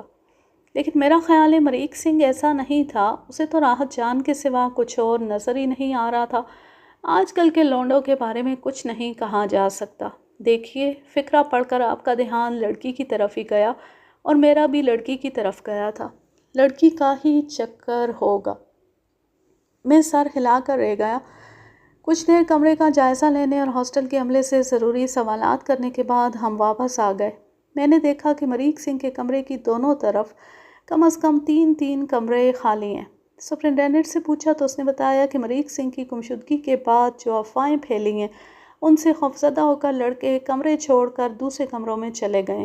ہم ہاسٹل سے تھانے واپس آ گئے۔ وہ ساری رات میں نے مریخ سنگھ کیس کی فائل دیکھتے ہوئے گزار دی۔ فائل پڑھ کر یہ اندازہ ہو جاتا تھا کہ بیچارے انسپکٹر ساجن نے مریخ کو ڈھونڈنے میں کوئی کسر نہیں اٹھا رکھی۔ اس کے باوجود دولت سنگھ ہر وقت اسے لتاڑتا رہتا تھا۔ میں نے سری نگر میں 2 دن اور گزارے اور مختلف طریقوں سے تفتیش کو آگے بڑھانے کی کوشش کی، تاہم کوئی قابل ذکر کامیابی نہیں ہوئی۔ صرف اتنا معلوم ہوا کہ دولت سنگھ اب پولیس سے مایوس ہو گیا ہے اور اس نے گمشدہ بیٹے کا سراغ لگانے کے لیے جرائم پیشہ لوگوں سے رابطے شروع کر دیے اور انہیں بڑی بڑی رقموں کا لالچ دے رہا ہے۔ میں سوچنے لگا، جھوٹی انا اور ضد انسان کو کہاں سے کہاں پہنچا دیتی ہے۔ جس بیٹے کو وہ اپنے سے بڑا سردار بنانا چاہتا تھا اور جس کی شادی کسی راج کماری یا لارڈ کی بیٹی سے کرنا چاہتا تھا، وہ بیٹا ہی نہیں رہا تھا، اور اب وہ صرف اس کی صورت دیکھنے کے لیے روپیہ پانی کی طرح بہا رہا تھا۔ بعض اوقات جو بات بڑے بڑے لائق فائق ذہنوں میں نہیں آتی، ایک معمولی شخص کے معمولی سے ذہن میں آ جاتی ہے، اور وہ کسی ایسے مسئلے کا ایسا حل پیش کرتا ہے کہ عقلیں دنگ رہ جاتی ہیں۔ ایک ایسا ہی واقعہ میرے سری نگر میں قیام کے دوران پیش آیا۔ صبح 10-11 کا وقت تھا۔ میں رات دیر سے سویا تھا، اس لیے ابھی تک بستر پر پڑا تھا۔ آج شام مجھے لدھیانے واپس روانہ ہونا تھا۔ اچانک صفائی کرنے والے جمعدار کے قدموں کی آواز آئی۔ وہ تھانے کی دوسری منزل کی صفائی کر رہا تھا۔ اس کا نام راجر مسیح تھا۔ ان 3-4 دنوں میں وہ مجھ سے کافی بے تکلف ہو چکا تھا۔ کہنے لگا، انسپکٹر صاحب، میرے دماغ میں ایک بات آئی ہے۔ کل آپ اور انسپکٹر ساجن صاحب میں بڑی بحث ہو رہی تھی۔ وہ کون سا فقرہ تھا جو آپ نے کمرے کی دیوار پر لکھا دیکھا تھا؟ میں سمجھ گیا کہ وہ لڑکی والے فقرے کی بات کر رہا ہے۔ صفائی کرتے ہوئے وہ میری اور ساجن کی باتیں سنتا رہا تھا۔ میں نے اسے فقرے کے الفاظ بتائے تو وہ تفتیشی افسروں کی طرح کہنے لگا، نہیں بادشاہو، ایسے نہیں، ڈائری سے پڑھ کر بتاؤ۔ میں نے مسکراتے ہوئے ڈائری نکالی اور نوٹ شدہ الفاظ پڑھ دیے۔ بدھ اور سوموار کو مل سکتی ہے، رات 9 بجے آئے گی، صرف آدھ پون گھنٹہ ٹھہرے گی۔ وہ جھاڑو کو ٹھوڑی کے نیچے ٹکا کر بولا، جناب مجھے لگتا ہے یہ کسی ریل گاڑی کی بات ہے۔ بدھ اور سوموار کو مل سکتی ہے، رات 9 بجے اسٹیشن پر آئے گی، صرف آدھ پون گھنٹہ ٹھہرے گی اور اللہ بیلی ہو جائے گی۔ حقروب راجر مسیح کی مختصر سی بات نے میرے دماغ میں سینکڑوں بلب روشن کر دیے۔ یار، تو نے بات تو واقعی کمال کی ہے۔ میں بستر سے اٹھ کر بیٹھ گیا اور انسپکٹر ساجن کو اوپر بلانے کے لیے آوازیں دینے لگا۔ راجر مسیح کی بتائی ہوئی لائن پر ہم نے تفتیش کی اور 24 گھنٹے کے اندر اندر ایک سنسنی خیز بات کا علم ہوا۔ سرجیت برادرز نامی ایک پرائیویٹ بس کمپنی ہر بدھ اور سوموار کو اور کبھی کبھی جمعے کو سری نگر اور لدھیانے کے لیے ایک ڈائریکٹ بس چلاتی تھی۔ اپنے سفر کے دوران یہ بس رات 9 بجے کے قریب لدھیانہ پہنچتی تھی اور آدھ پون گھنٹہ رکنے کے بعد آگے روانہ ہو جاتی تھی۔ مریخ بھی سوموار کی رات غائب ہوا تھا۔ یہ سوچا جا سکتا تھا کہ اس رات وہ سرجیت برادرز بس سروس کی بس میں بیٹھ کر لدھیانہ روانہ ہو گیا۔ جس وقت وہ لدھیانہ روانہ ہوا، اس نے دیہاتی لڑکے کا روپ بھرا ہوا تھا۔ لدھیانہ کا نام ذہن میں آتی حالات کی انگلی ایک خاص طرف اشارہ کرنے لگتی تھی، اور یہ اشارہ اتنا سنسنی خیز تھا کہ یقین نہیں آتا تھا۔ مریخ سنگھ کے لدھیانہ پہنچنے کا ایک ہی مطلب تھا کہ وہ کسی طرح اس بات سے آگاہ ہو چکا تھا کہ اس کی محبوبہ لدھیانے کے ایک نواحی قصبے میں موجود ہے۔ اگر چند لمحوں کے لیے فرض کر لیا جاتا کہ واقعی ایسا ہوا تھا اور مریخ دیہاتی لڑکے کے بھیس میں راحت سے ملنے یا اسے دربارے کی قید سے چھڑانے وہاں پہنچا تھا، تو اب وہ کہاں تھا؟ میں نے فیصلہ کیا کہ مجھے فوری طور پر لدھیانے واپس پہنچنا ہے، کیونکہ اس کیس کی گمشدہ کڑی سری نگر میں نہیں، لدھیانے میں تھی۔ میں نے اسی وقت انسپکٹر ساجن سے اجازت طلب کی اور بذریعہ بس مظفر آباد روانہ ہو گیا، جہاں سے مجھے پنڈی کے لیے بس مل سکتی تھی۔ حتی الامکان تیزی سے سفر کرتا ہوا میں اگلے روز شام کو لدھیانے پہنچا۔ لدھیانے پہنچ کر میں نے شاکر علی کے گھر کا رخ کیا۔ دروازے پر دستک دی تو راحت نے ہی کنڈی کھولی۔ پردے کی اوٹ سے مجھے دیکھنے کے بعد وہ سامنے آ گئی۔ اس کے خوبصورت ہاتھ گیلے آٹے میں لتھڑے ہوئے تھے اور وہ بالوں کی لٹ پیشانی سے ہٹانے کے لیے بار بار کوہنی کا استعمال کر رہی تھی۔ شاکر علی کہاں ہے؟ اس نے حسب معمول سہمی سہمی آواز میں چند الفاظ کہے، جن سے مجھے صرف اتنا پتہ چلا کہ وہ گھر میں نہیں ہے۔ حالواً اس کی رات کی ڈیوٹی تھی۔ اتنے میں راحت کی بھابھی بھی آ گئی۔ وہ تھوڑی بہت اردو سمجھ لیتی تھی۔ میں نے اس سے کہا کہ میں راحت سے چند باتیں کرنا چاہتا ہوں۔ وہ مجھے احترام کے ساتھ اندر لے گئی۔ راحت کی بھابھی کے ذریعے میں نے راحت سے چند باتیں کی۔ میں نے اس سے پوچھا کہ کیا دربارے کے ساتھ کشمیر سے آنے کے بعد کبھی مریخ سے اس کی ملاقات ہوئی ہے؟ میرے اس سوال نے راحت کے چہرے کو شرم سے سرخ کر دیا۔ وہ کچھ دیر خاموش رہنے کے بعد بولی کہ نہیں، ایسا کبھی نہیں ہوا۔ میں نے اسے پوچھا کہ کیا اس نے کبھی سوچا تھا کہ مریک سنگھ اسے ڈھونڈتا ہوا یہاں پہنچ جائے گا؟ وہ نفی میں سر ہلانے لگی۔ میں چند مزید سوالات پوچھنے کے بعد راحت جان کے پاس سے اٹھ آیا۔ اب میرا رخ لدھیانہ کے پولیس ہیڈ کوارٹر کی طرف تھا۔ میں فوری طور پر دربار سنگھ سے ملنا چاہتا تھا۔ میری اطلاعات کے مطابق وہ اس وقت جوڈیشل ریمانڈ پر جیل میں تھا، لیکن جب میں پولیس ہیڈ کوارٹر پہنچا تو ایک اور ہی خبر سننے کو ملی۔ پتہ چلا کہ دربار سنگھ کا بھائی جوائنٹ سیکریٹری راہوال سنگھ اسے جیل سے چھڑانے میں کامیاب رہا ہے۔ مجھے اس اطلاع سے شدید صدمہ ہوا۔ میں نے ڈی ایس پی لدھیانہ سے وعدہ لیا تھا کہ 1.5-2 ماہ تک کسی طور دربار سنگھ کی ضمانت نہیں ہوگی۔ میں جھلایا ہوا ڈی ایس پی کے پاس پہنچا تو انہوں نے ایک مختلف خبر سنائی۔ انہوں نے کہا کہ دربارہ رہا نہیں، مفرور ہوا ہے۔ اس کی صرف ایک کیس میں ضمانت ہوئی ہے، جبکہ 2 اور کیس باقی تھے، لیکن وہ عدالت کے اندر سے پولیس اہلکاروں کو دھوکہ دے کر نکل گیا۔ اب پتہ چلا ہے کہ وہ کشمیر میں اپنے دوست دولت سنگھ کے پاس چلا گیا۔ اس کی تلاش میں ایک پارٹی کل ہی کشمیر روانہ کر دی گئی ہے۔ میں سٹ پٹا کر رہ گیا۔ تفتیش کے اس مرحلے میں دربار سنگھ کو ہمارے ہاتھ سے نہیں نکلنا چاہیے تھا۔ پریشانی کے عالم میں لدھیانے سے اپنے قصباتی تھانے میں پہنچا۔ یہاں دربار سنگھ کے بھائیوں نے بہت سر نکالا ہوا تھا اور سر عام مجھے سبق سکھانے کی باتیں کر رہے تھے۔ میں نے حسب عادت ایسی باتوں پر کوئی توجہ نہیں دی۔ اگلے روز مجھے کشمیر سے سردار دولت سنگھ کا ایک اور لو لیٹر ملا۔ اس نے دیدہ دلیری کی انتہا کر دی تھی۔ صاف صاف لکھا تھا کہ دربار سنگھ اس کے پاس ہے، اور اگر میں نے یا میرے افسروں میں سے کسی نے اپنی ماں کا دودھ پیا ہے تو وہ دربارے کو اس کی حویلی سے لے جا کر دکھائے۔ اس کے علاوہ ایک بار پھر اس نے مجھے ذلیل موت مارنے کی دھمکی دی تھی اور یہ بھی اضافہ کیا تھا کہ شاکر علی اور اس کے گھرانے کو ان کے کیے کی سزا دی جائے گی۔ مجھے اس خط کی تحریر میں دربار سنگھ کا مسکراتا چہرہ نظر آ رہا تھا۔ میں نے سوچا شاید وہ ابلیس اس وقت شراب کے نشے میں چور کسی اور کشمیری سیب میں اپنے منحوس دانت گاڑے بیٹھا ہوگا۔ دولت سنگھ کے مہمان خانے میں کوئی اور راحت جان اس کے ستم کا شکار ہوگی۔ میری آنکھیں جلنے لگیں۔ بے خیالی میں نے اپنا بایاں ہاتھ زور سے میز پر مارا۔ ٹوٹی ہوئی انگلیوں سے لے کر کوہنی کے جوڑ تک درد کی ٹیسیں لپک گئیں اور میں تڑپ کر رہ گیا۔ درد چڑھ گیا تو میں اٹھ کر ٹہلنے لگا۔ دماغ بدستور کیس کی گتھیوں میں الجھا ہوا تھا۔ ایک بات بالکل صاف تھی کہ اگر مریک سنگھ راحت کی تلاش میں یہاں آیا تھا تو اس قصبے میں ضرور پہنچا ہوگا۔ ہو سکتا ہے اس نے دربارے کے گھر کے آس پاس چکر لگائے ہوں، اور یہ بھی ممکن ہے کہ دربارے سے بھی ملا ہو، مگر سوال یہ تھا کہ اب وہ کہاں ہے؟ میری چھٹی حس کہہ رہی تھی کہ وہ اسی علاقے میں کہیں موجود ہے، ممکن ہے اسی قصبے میں کہیں ہو۔ کچھ دیر سوچ بچار کے بعد میں نے ایک فیصلہ کیا اور تھانے کے پورے عملے کی ایک میٹنگ بلائی۔ میں نے انہیں سمجھایا کہ اس قصبے میں یا قصبے کے ارد گرد کسی ڈیرے پر ایک ایسا لڑکا موجود ہے جو یہاں کا رہنے والا نہیں ہے۔ ہو سکتا ہے وہ کسی کے پاس ملازمت کر رہا ہو، اور یہ بھی ہو سکتا ہے کہ کسی نے اسے زبردستی روک رکھا ہو۔ اگر وہ حبس بے جا میں ہے تو زیادہ امکان اس بات کا ہے کہ وہ دربارے کے بھائیوں یا ان کے کسی جاننے والے کے پاس ہوگا۔ بہرحال جس طرح بھی ہو ہمیں اسے ڈھونڈنا ہے۔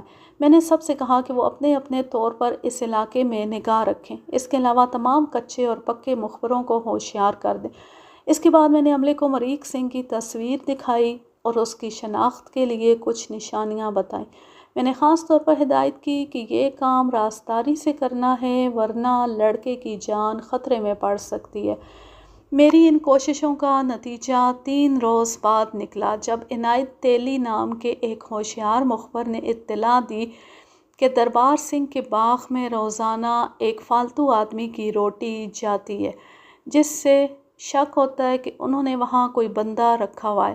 کچھ روز پہلے باغ کے اندر سے چیخو پکار کی آوازیں بھی سنائی دی تھیں، جنہیں کھیتوں میں کام کرتی ہوئی چند عورتوں نے سنا تھا۔ میں نے اس اہم اطلاع کی اپنے طور پر تصدیق کرائی تو پتہ چلا کہ یہ واقعات درست ہیں۔ اب شک و شبے کی گنجائش نہیں رہ گئی تھی۔ یقیناً باغ کے اندر کوئی گڑبڑ تھی۔ اسی شام میں نے ڈی ایس پی لدھیانہ کو اپنے ارادے سے باخبر کیا۔ جب انہوں نے کارروائی کی اجازت دے دی تو میں نے قصبے میں واپس آ کر ایک مضبوط چھاپہ مار پارٹی ترتیب دی اور ایکشن کے لیے تیار ہو گیا۔ ہم نے رات قریباً 11 بجے نہایت خاموشی سے باغ کا محاصرہ کر لیا۔ یہ کافی گھنا باغ تھا اور یہاں کے کلمی آموں کی پیٹیاں دربارہ 2-3 دفعہ میرے لیے بھیج چکا تھا، تاہم آج یہ آم، جامن اور امرود اس کے جرم پر پردہ ڈالنے سے قاصر تھے۔ ہم تیزی سے باغ کے اندر داخل ہوئے۔ رکھوالی کرنے والے 2 جسیم کتوں نے ہم پر حملہ کیا، جن میں سے ایک کو زخمی اور دوسرے کو ٹھنڈا کر دیا گیا۔ باغ کے رکھوالوں نے کوئی خاص مزاحمت نہیں کی، صرف 2 آدمیوں نے جوابی فائرنگ کی، جن میں سے ایک بھاگ گیا اور دوسرے کو رستم ہند بلال شاہ نے جن جپھی مار کر سر کے بل ایک پودے میں دے مارا۔ باقی 3 آدمیوں نے ہاتھ کھڑے کر دیے۔ باغ کے عین درمیان 3-4 کمروں کا ایک مکان تھا، جس کے صحن اور برآمدے میں لاتعداد خشک پتے بکھرے پڑے تھے۔ ہم آگے بڑھے تو اندرونی کمرے سے کسی کے چیخنے کی آواز آئی۔ ایک سبز رنگ کے دروازے پر موٹا سا تالا لگا تھا۔ گرفتار ہونے والوں میں سے ایک لمڈھینگ نے چابی نکال کر تالا کھولا۔ اندر لالٹین کی روشنی میں ایک لڑکا نظر آیا۔ اس کے چہرے کے بال بڑے ہوئے تھے، اس کی ایک کلائی میں لوہے کی زنجیر تھی، جس کا دوسرا سرا پلنگ نما چارپائی سے بندھا ہوا تھا۔ میں نے غور سے دیکھا، یہ لڑکا مریک سنگھ ہرگز نہیں تھا۔ میرے سینے میں مایوسی کی لہر دوڑ گئی۔ ہماری توقعات کے بالکل برخلاف باغ سے برآمد ہونے والا لڑکا عثمان تھا۔ جیسا کہ میں بتا چکا ہوں، عثمان سری نگر کالج میں مریک کا گہرا دوست تھا اور مریک کی گمشدگی کے چند روز بعد وہ بھی لاپتہ ہو گیا تھا۔ عثمان کے چہروں پر زخموں اور رگڑوں کے بہت سے نشان تھے اور اس کے دائیں پاؤں کی ہڈی پنڈلی سے ٹوٹی ہوئی تھی۔ وہ غالباً ابھی تک اسی لباس میں تھا جس میں کئی ہفتے پہلے گھر سے غائب ہوا تھا۔ برآمد ہونے کے بعد سے وہ مسلسل رو رہا تھا۔ میں نے اس سے مریک سنگھ کے بارے میں پوچھا تو اس نے زار زار روتے ہوئے کہا، مریک اب کہاں ہے؟ مریک کو ان ظالموں نے مار ڈالا۔ عثمان کی بات سن کر میں سناٹے میں رہ گیا۔ اس کے لہجے میں سچائی چیخ چیخ کر بول رہی تھی۔ کیا کہہ رہے ہو؟ کس نے مارا مریک کو؟ وہ گرفتار شدگان کی طرف انگلی اٹھا کر بولا، انہوں نے، ان سب نے اسے مار ڈالا۔ میری آنکھوں میں دولت سنگھ کا چہرہ گھوما، جو بیٹے کی تلاش میں دیوانہ ہو رہا تھا۔ راحت کی معصوم شبیہ میری آنکھوں میں لہرائی، جو مریک سنگھ کا نام سن کر اب بھی نامعلوم جذبے سے سرخ ہو جاتی تھی، اور ہاسٹل کے اس کمرے کا خیال آیا جس میں ابھی تک مریک کی کتابیں بکھری ہوئی تھیں اور جس کی ایک کھڑکی پر سینکڑوں دفعہ راحت کا نام لکھا ہوا تھا۔ میں نے حیرانی سے سوچا، کیا واقعی مریک مر چکا ہے؟ عثمان مسلسل رو رہا تھا۔ بہت مشکل سے میں نے اسے چپ کرایا اور کچھ بولنے پر آمادہ کیا۔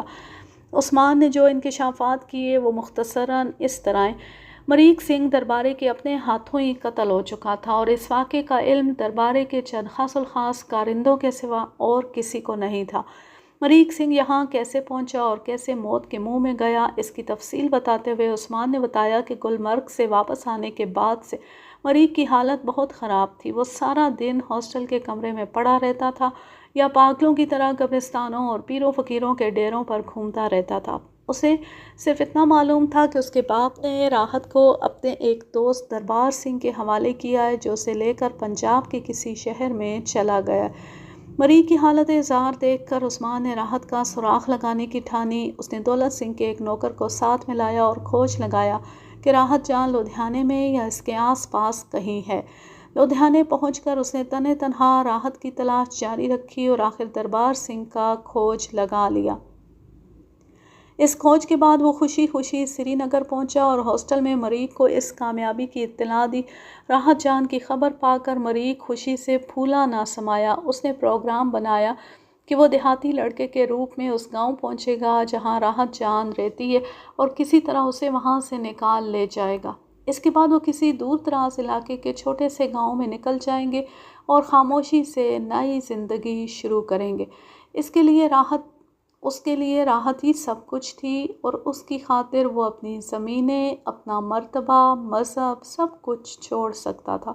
اپنا اسکوٹر فروخت کر کے وہ ایک معقول رقم پہلے ہی حاصل کر چکا تھا اور اس کا خیال تھا کہ یہ رقم ان کی نئی زندگی کے آغاز کے لیے کافی ہوگی۔ اپنے طے شدہ پروگرام کے مطابق مریک اور عثمان نے ایک دیہاتی مزدور سے کپڑے حاصل کیے۔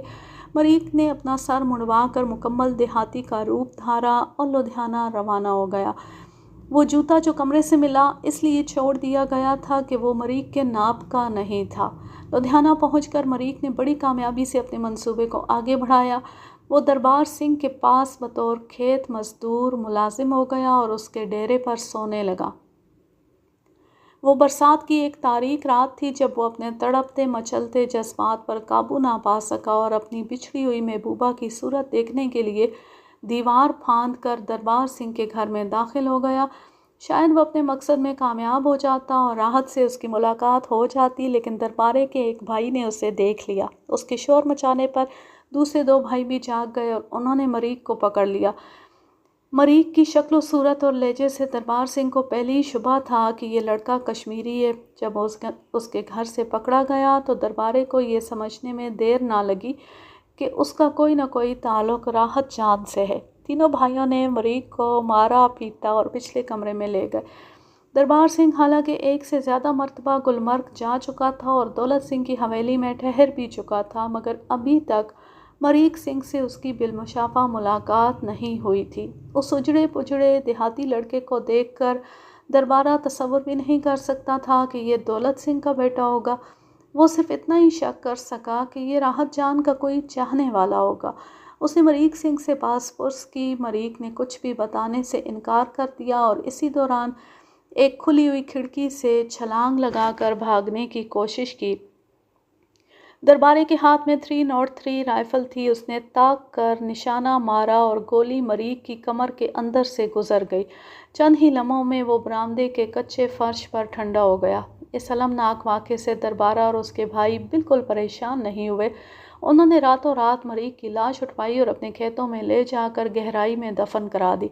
یہاں تک بتا کر عثمان علی نے چند گہری سانسیں لیں اور اپنی میلی کچیلی آستین سے آنسو پونچھ کر بولا، ادھر سری نگر میں مریخ کے لیے سخت پریشان تھا۔ وہ کہہ کر گیا تھا کہ زیادہ سے زیادہ 1 ہفتے میں واپس لوٹ آئے گا۔ مسلسل انتظار اور فکر مندی کے بعد میں نے خود لدھیانے آنے کی ٹھانی۔ ایک طرح سے یہ میری غلطی تھی۔ مجھے احساس نہیں تھا کہ مریخ کو قتل کرنے کے بعد دربارہ وغیرہ کتنے چوکس ہو چکے ہوں گے، لہٰذا یہاں پہنچ کر جب میں نے ایک دن دربارے کے ایک مزارے سے سنگن لینے کی کوشش کی تو انہوں نے مجھے ایک کوٹھے میں بند کر کے دربارے کے بھائیوں کو اطلاع کر دی۔ انہوں نے مجھے پکڑ لیا اور باندھ کر اپنے باغ والے ڈیرے پر لے گئے۔ وہاں جا کر تینوں بھائیوں نے مجھے بہت مارا پیٹا۔ آخر مجھے بتانا پڑا کہ یہاں آنے والا لڑکا سردار دولت سنگھ کا بیٹا مریخ تھا اور میں اس کا دوست ہوں۔ یہ باتیں سن کر دربارہ اور اس کے بھائی کچھ خوفزدہ ہو گئے۔ اسی روز انہوں نے مجھے زنجیر ڈال کر کمرے میں بند کر دیا۔ وہ 2-3 روز آپس میں مشورے کرتے رہے۔ کبھی ان کا پروگرام بنتا کہ مجھے مار دیا جائے، کبھی وہ سوچتے کہ خواہ مخواہ ایک اور قتل سر پر لینا ٹھیک نہیں۔ آخر وہ اس فیصلے پر پہنچے کہ مجھے کسی باز خان نامی قبائلی کے حوالے کر دیا جائے۔ اس قبائلی کو چند روز تک ان کے پاس آنا تھا اور وہ اس کا انتظار کر رہے تھے۔ یہ تھی عثمان کی کل روداد۔ سفاک دشمنوں نے اس کی ایک ٹانگ توڑ ڈالی تھی اور چہرے پر بھی گہرے زخم چھوڑے تھے۔ اگر چند روز اور چھاپا نہ پڑتا تو شاید مریخ کی طرح وہ بھی کبھی اپنے گھر واپس نہ لوٹ سکتا۔ مریخ کی موت کی اطلاع نے مجھے سخت دل گرفتہ کیا۔ میں نے اسی روز ایک ڈیرے پر چھاپا مار کر دربارے کے تیسرے بھائی کو گرفتار کر لیا۔ اسی روز دربارے کے ایک کارندے کی نشاندہی پر مریخ کی لاش بھی برآمد کر لی۔ اسے لباس سمیت دفن کیا گیا تھا۔ اس کی کمر میں گولی لگی تھی اور پیٹ پھاڑ کر دوسری طرف نکل گئی تھی۔ لاش کو پوسٹ مارٹم کے لیے بھیجنے کے بعد میں نے فوری طور پر ایک خط لکھا اور اپنے ایک کانسٹیبل کو دے کر سری نگر بھیج دیا۔ یہ خط سورگ باشی مریخ کے باپ سردار دولت سنگھ کے نام تھا۔ یہ خط یوں تھا: سردار دولت سنگھ، ایک بار پھر تمہاری میزبانی کا لطف اٹھانے کو دل چاہتا ہے۔ تمہاری اور میری دشمنی اپنی جگہ، جب تمہارا دل چاہے 2 ہاتھ کر لینا، مگر اس وقت میں تمہیں ایک ایسے شخص کا چہرہ کرانا چاہتا ہوں جو تمہاری دشمنی کا حقدار مجھ سے کہیں زیادہ ہے۔ مجھے یقین ہے اس سے مل کر تمہیں حیرت ہوگی۔ اگر تمہاری اجازت ہو تو کچھ بتانے کے لیے حاضر ہو جاؤں۔ میرا آدمی خط لے کر چلا گیا۔ اگلے روز رات کے وقت سری نگر سے اس نے لدھیانے تھانے میں مجھے ٹیلی فون کیا اور بتایا کہ 2 گھنٹے پہلے اس نے میرا خط سردار دولت سنگھ کو پہنچا دیا ہے اور سردار نے کہا ہے کہ میں گلمرگ جا رہا ہوں، انسپکٹر نواز مجھے وہاں آ کر مل سکتا ہے۔ میرا اس طرح سردار دولت سنگھ کے علاقے میں جانا کسی خطرے سے خالی نہیں تھا، تاہم میں یہ خطرہ مول لینے کو تیار تھا۔ وہ کشمیر کی ایک گرم دوپہر تھی، ہر طرف سبزہ تھا اور پھول مہک رہے تھے۔ ایک بڑے چشمے کے کنارے دولت سنگھ کی شاندار حویلی نہ جانے کتنے زمانے سے خوبصورت مغرور حسینہ کی طرح سینہ تانے کھڑی تھی، ایسی حسینہ جس نے ایک تاریک رات میں مظلوم مسلمانوں کے خون کا پیالہ چڑھا لیا تھا اور اب اسے صدیوں تک بوڑھا نہیں ہونا تھا۔ جس وسیع و عریض کراسی میدان میں گتکا بازی کے مقابلے ہوئے تھے اور جہاں میں نے گتکا باز انیل کی پٹائی کی تھی، وہاں اب کیاریاں تھیں، فوارے تھے اور پھولوں کے درمیان سفید مور گھوم رہے تھے۔ میں نے اپنی جیپ حویلی کے دروازے کے سامنے روکی۔ دولت سنگھ کو میری آمد کی اطلاع دی گئی۔ تھوڑی دیر بعد 2 مسلح ملازم آئے اور میری تلاشی لینے کے بعد مجھے حویلی کے بڑے دروازے سے اندر لے گئے۔ دربار سنگھ کا ایک گرفتار شدہ ملازم بھی میرے ساتھ تھا۔ حویلی کی مختلف روشوں اور برآمدوں سے گزرتے ہوئے ہم ایک سوئمنگ پول کے پاس آ گئے۔ سوئمنگ پول کے نیلگوں پانی کے قریب آرام کرسیاں رکھی تھیں اور سردار دولت سنگھ ایک کرسی پر نیم دراز ایک نیم عریاں لڑکی سے کندھے کی مالش کرا رہا تھا۔ یہ لڑکی غیر ملکی تھی۔ کچھ لڑکیاں جل پریوں کی طرح تالاب میں بھی تیر رہی تھیں۔ مجھے یہ مناظر دیکھ کر زیادہ حیرت نہیں ہوئی، کیونکہ میں پہلے ہی سن چکا تھا کہ دولت سنگھ نے مریخ کے دل بہلاوے کے لیے کچھ عرصہ پہلے یہ انتظامات کیے تھے۔ اب وہ اداس بیٹا دنیا میں نہیں رہا تھا اور باپ اس کی گمشدگی کا غم غلط کرنے کے لیے جل پریوں میں گھرا ہوا تھا۔ اس وقت میری نگاہ دربار سنگھ پر پڑی، وہ بھی تالاب میں موجود تھا۔ اپنے گرد لڑکیوں کی موجودگی نے اسے باغ کر رکھا تھا۔ اس نے تالاب کی سیڑھی پکڑ کر عجیب انداز سے میری طرف دیکھا اور زور سے ست سری اکال کا نعرہ لگایا۔ اس کی آنکھوں میں شرارت تھی، جیسے کہہ رہا ہو، دیکھو میں تمہارے سامنے ہوں، ہمت ہے تو آؤ پکڑو مجھے۔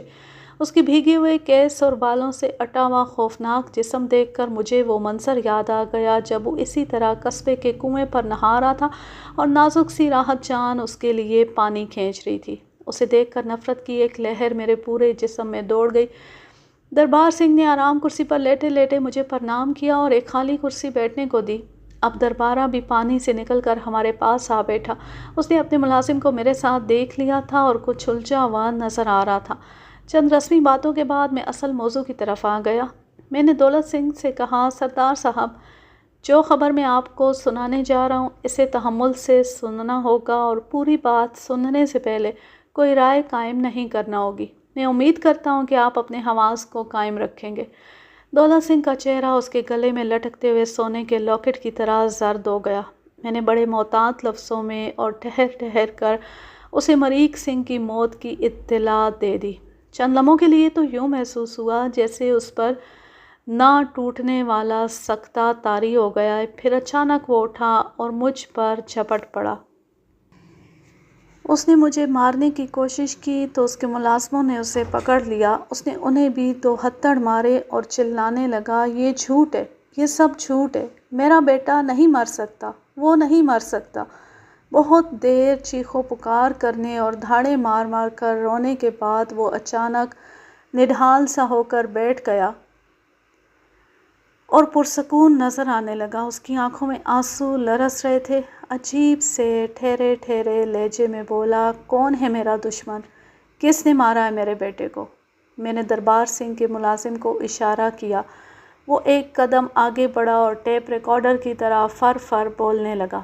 چند ہی منٹوں میں اس نے دربارے کا سارا کچا چٹھا دولت سنگھ کے سامنے کھول کر رکھ دیا۔ اب دولت سنگھ کی آنکھوں میں آنسوؤں کے ساتھ ساتھ حیرت کا سمندر بھی نظر آ رہا تھا۔ دوسری طرف دربارے نے اپنے ملازم کا گریبان پکڑ لیا اور اسے تھپڑ مارنے شروع کر دیے۔ ساتھ ساتھ وہ چیخ رہا تھا، یہ سب جھوٹ ہے، بہتان ہے، کوئی بڑی گہری سازش ہے، کس نے پڑھایا ہے تمہیں؟ وہ اپنے ملازم کو بری طرح جھنجھوڑ رہا تھا اور پوچھ رہا تھا۔ میں نے ملازم کا گریبان دربارے کے ہاتھ سے چھڑایا اور گرج کر کہا، یہ سازش نہیں ہے دربارے، سچی اور کھری بات ہے۔ قصبے کی آدھی آبادی تیرے خلاف گواہی دے گی۔ میں نے اپنے ساتھ آئے ہوئے ایک ہیڈ کانسٹیبل کو اشارہ کیا کہ وہ جیپ میں بیٹھے ہوئے عثمان کو اندر لے آئے۔ چند لمحے بعد مریخ کا جگری دوست عثمان علی کانسٹیبل کے کندھے پر ہاتھ رکھے اپنی ٹوٹی ہوئی ٹانگ کو گھسیٹتا ہوا اندر داخل ہوا۔ اسے دیکھ کر دربارے کا رنگ فک ہو گیا اور اس کے ہونٹوں پر پیپڑی آ گئی۔ دولت سنگھ جلدی سے اٹھا اور عثمان لڑکھڑاتا ہوا اس سے لپٹ گیا۔ چچا جان، چچا جان، وہ دھاڑے مار مار کر رونے لگا۔ اچانک میں نے دربار سنگھ کو بکٹیٹ بھاگتے دیکھا۔ وہ صرف ایک جانگھیا پہنے ہوئے حویلی کے عقبی دروازے کی طرف جا رہا تھا۔ میری طرح سردار دولت سنگھ بھی اسے دیکھ چکا تھا۔ اچانک دولت سنگھ اتنی زور سے چیخا کہ حویلی کی دیواریں دہل گئیں۔ میرا اندازہ ہے کہ بغیر لاؤڈ سپیکر کے بھی یہ آواز کئی فرلانگ تک سنی جا سکتی تھی۔ دولت سنگھ کا سارا دکھ اور غم و غصہ ان 4 لفظوں میں سمٹ آیا تھا: پکڑو اس کتے کو۔ یہ الفاظ اس کے منہ سے نکلتی اس کے بے رحم مسلح کارندے دربارے کے پیچھے بھاگے۔ پھر ایک فائر کی آواز آئی۔ عقبی دروازے کے پاس میں نے دربارے کو لنگڑا کر اوندے منہ گرتے دیکھا۔ کارندے شکاری کتوں کی طرح اس پر جھپٹے۔ دولت سنگھ بھی کندھوں پر تولیہ رکھے اس کی طرف بھاگا جا رہا تھا۔ پانی میں آگ لگانے والی جرمن حسینائیں چیختی چلاتی تالاب سے باہر نکل رہی تھیں۔ میں نے افراتفری کے یہ سارے مناظر دیکھے اور اپنے ہیڈ کانسٹیبل کے ساتھ مطمئن قدموں سے چلتا حویلی کے سامنے والے دروازے سے باہر آ گیا۔ تھوڑی دیر بعد ہماری تیز رفتار جیپ گلمرگ سے باہر جانے والی خمدار سڑک پر اڑی جا رہی تھی۔ مجھے اس امر میں 1% بھی شک نہیں تھا کہ دربارے کی بے گور و کفن لاش حویلی کے لانوں میں گھسیٹی جا رہی ہوگی۔ دربارے کی عبرتناک موت کے قریباً 6 مہینے بعد سردار دولت سنگھ بھی اپنے کسی دشمن کے ہاتھوں مارا گیا۔ وہ گھوڑے پر سوار جا رہا تھا کہ کسی نے پہاڑ کے اوپر سے 2 فائر کیے، جن میں سے ایک فائر دولت سنگھ کے محافظ کی ٹانگ میں لگا جبکہ دوسرا دولت سنگھ کے سر میں روشن دان بنا گیا۔ بعد ازاں وہ ہسپتال میں آپریشن کے دوران چل بسا۔ ایک ظالم کا یہ انجام اس کے ظلم کے عین مطابق تھا۔ راحت جان اپنے باپ شاکر علی کے ساتھ اب لدھیانہ میں تھی۔ میرے کہنے پر شاکر علی نے باندی پورہ کا رخ کیا اور دوڑ دھوپ کر کے مقبول نامی اس لڑکے کا کھوج لگا لیا جس سے راحت کا نکاح ہوا تھا۔ یہ ایک غریب اور سیدھا سادہ دیہاتی لڑکا تھا۔ وہ راحت کے حسن سے مروب بھی تھا۔ اس نے سب کچھ جاننے کے بعد بھی راحت کو قبول کرنے پر رضامندی ظاہر کی اور یوں ان دونوں نے ایک مردہ ازدواجی رشتے کو نئی زندگی بخش دی۔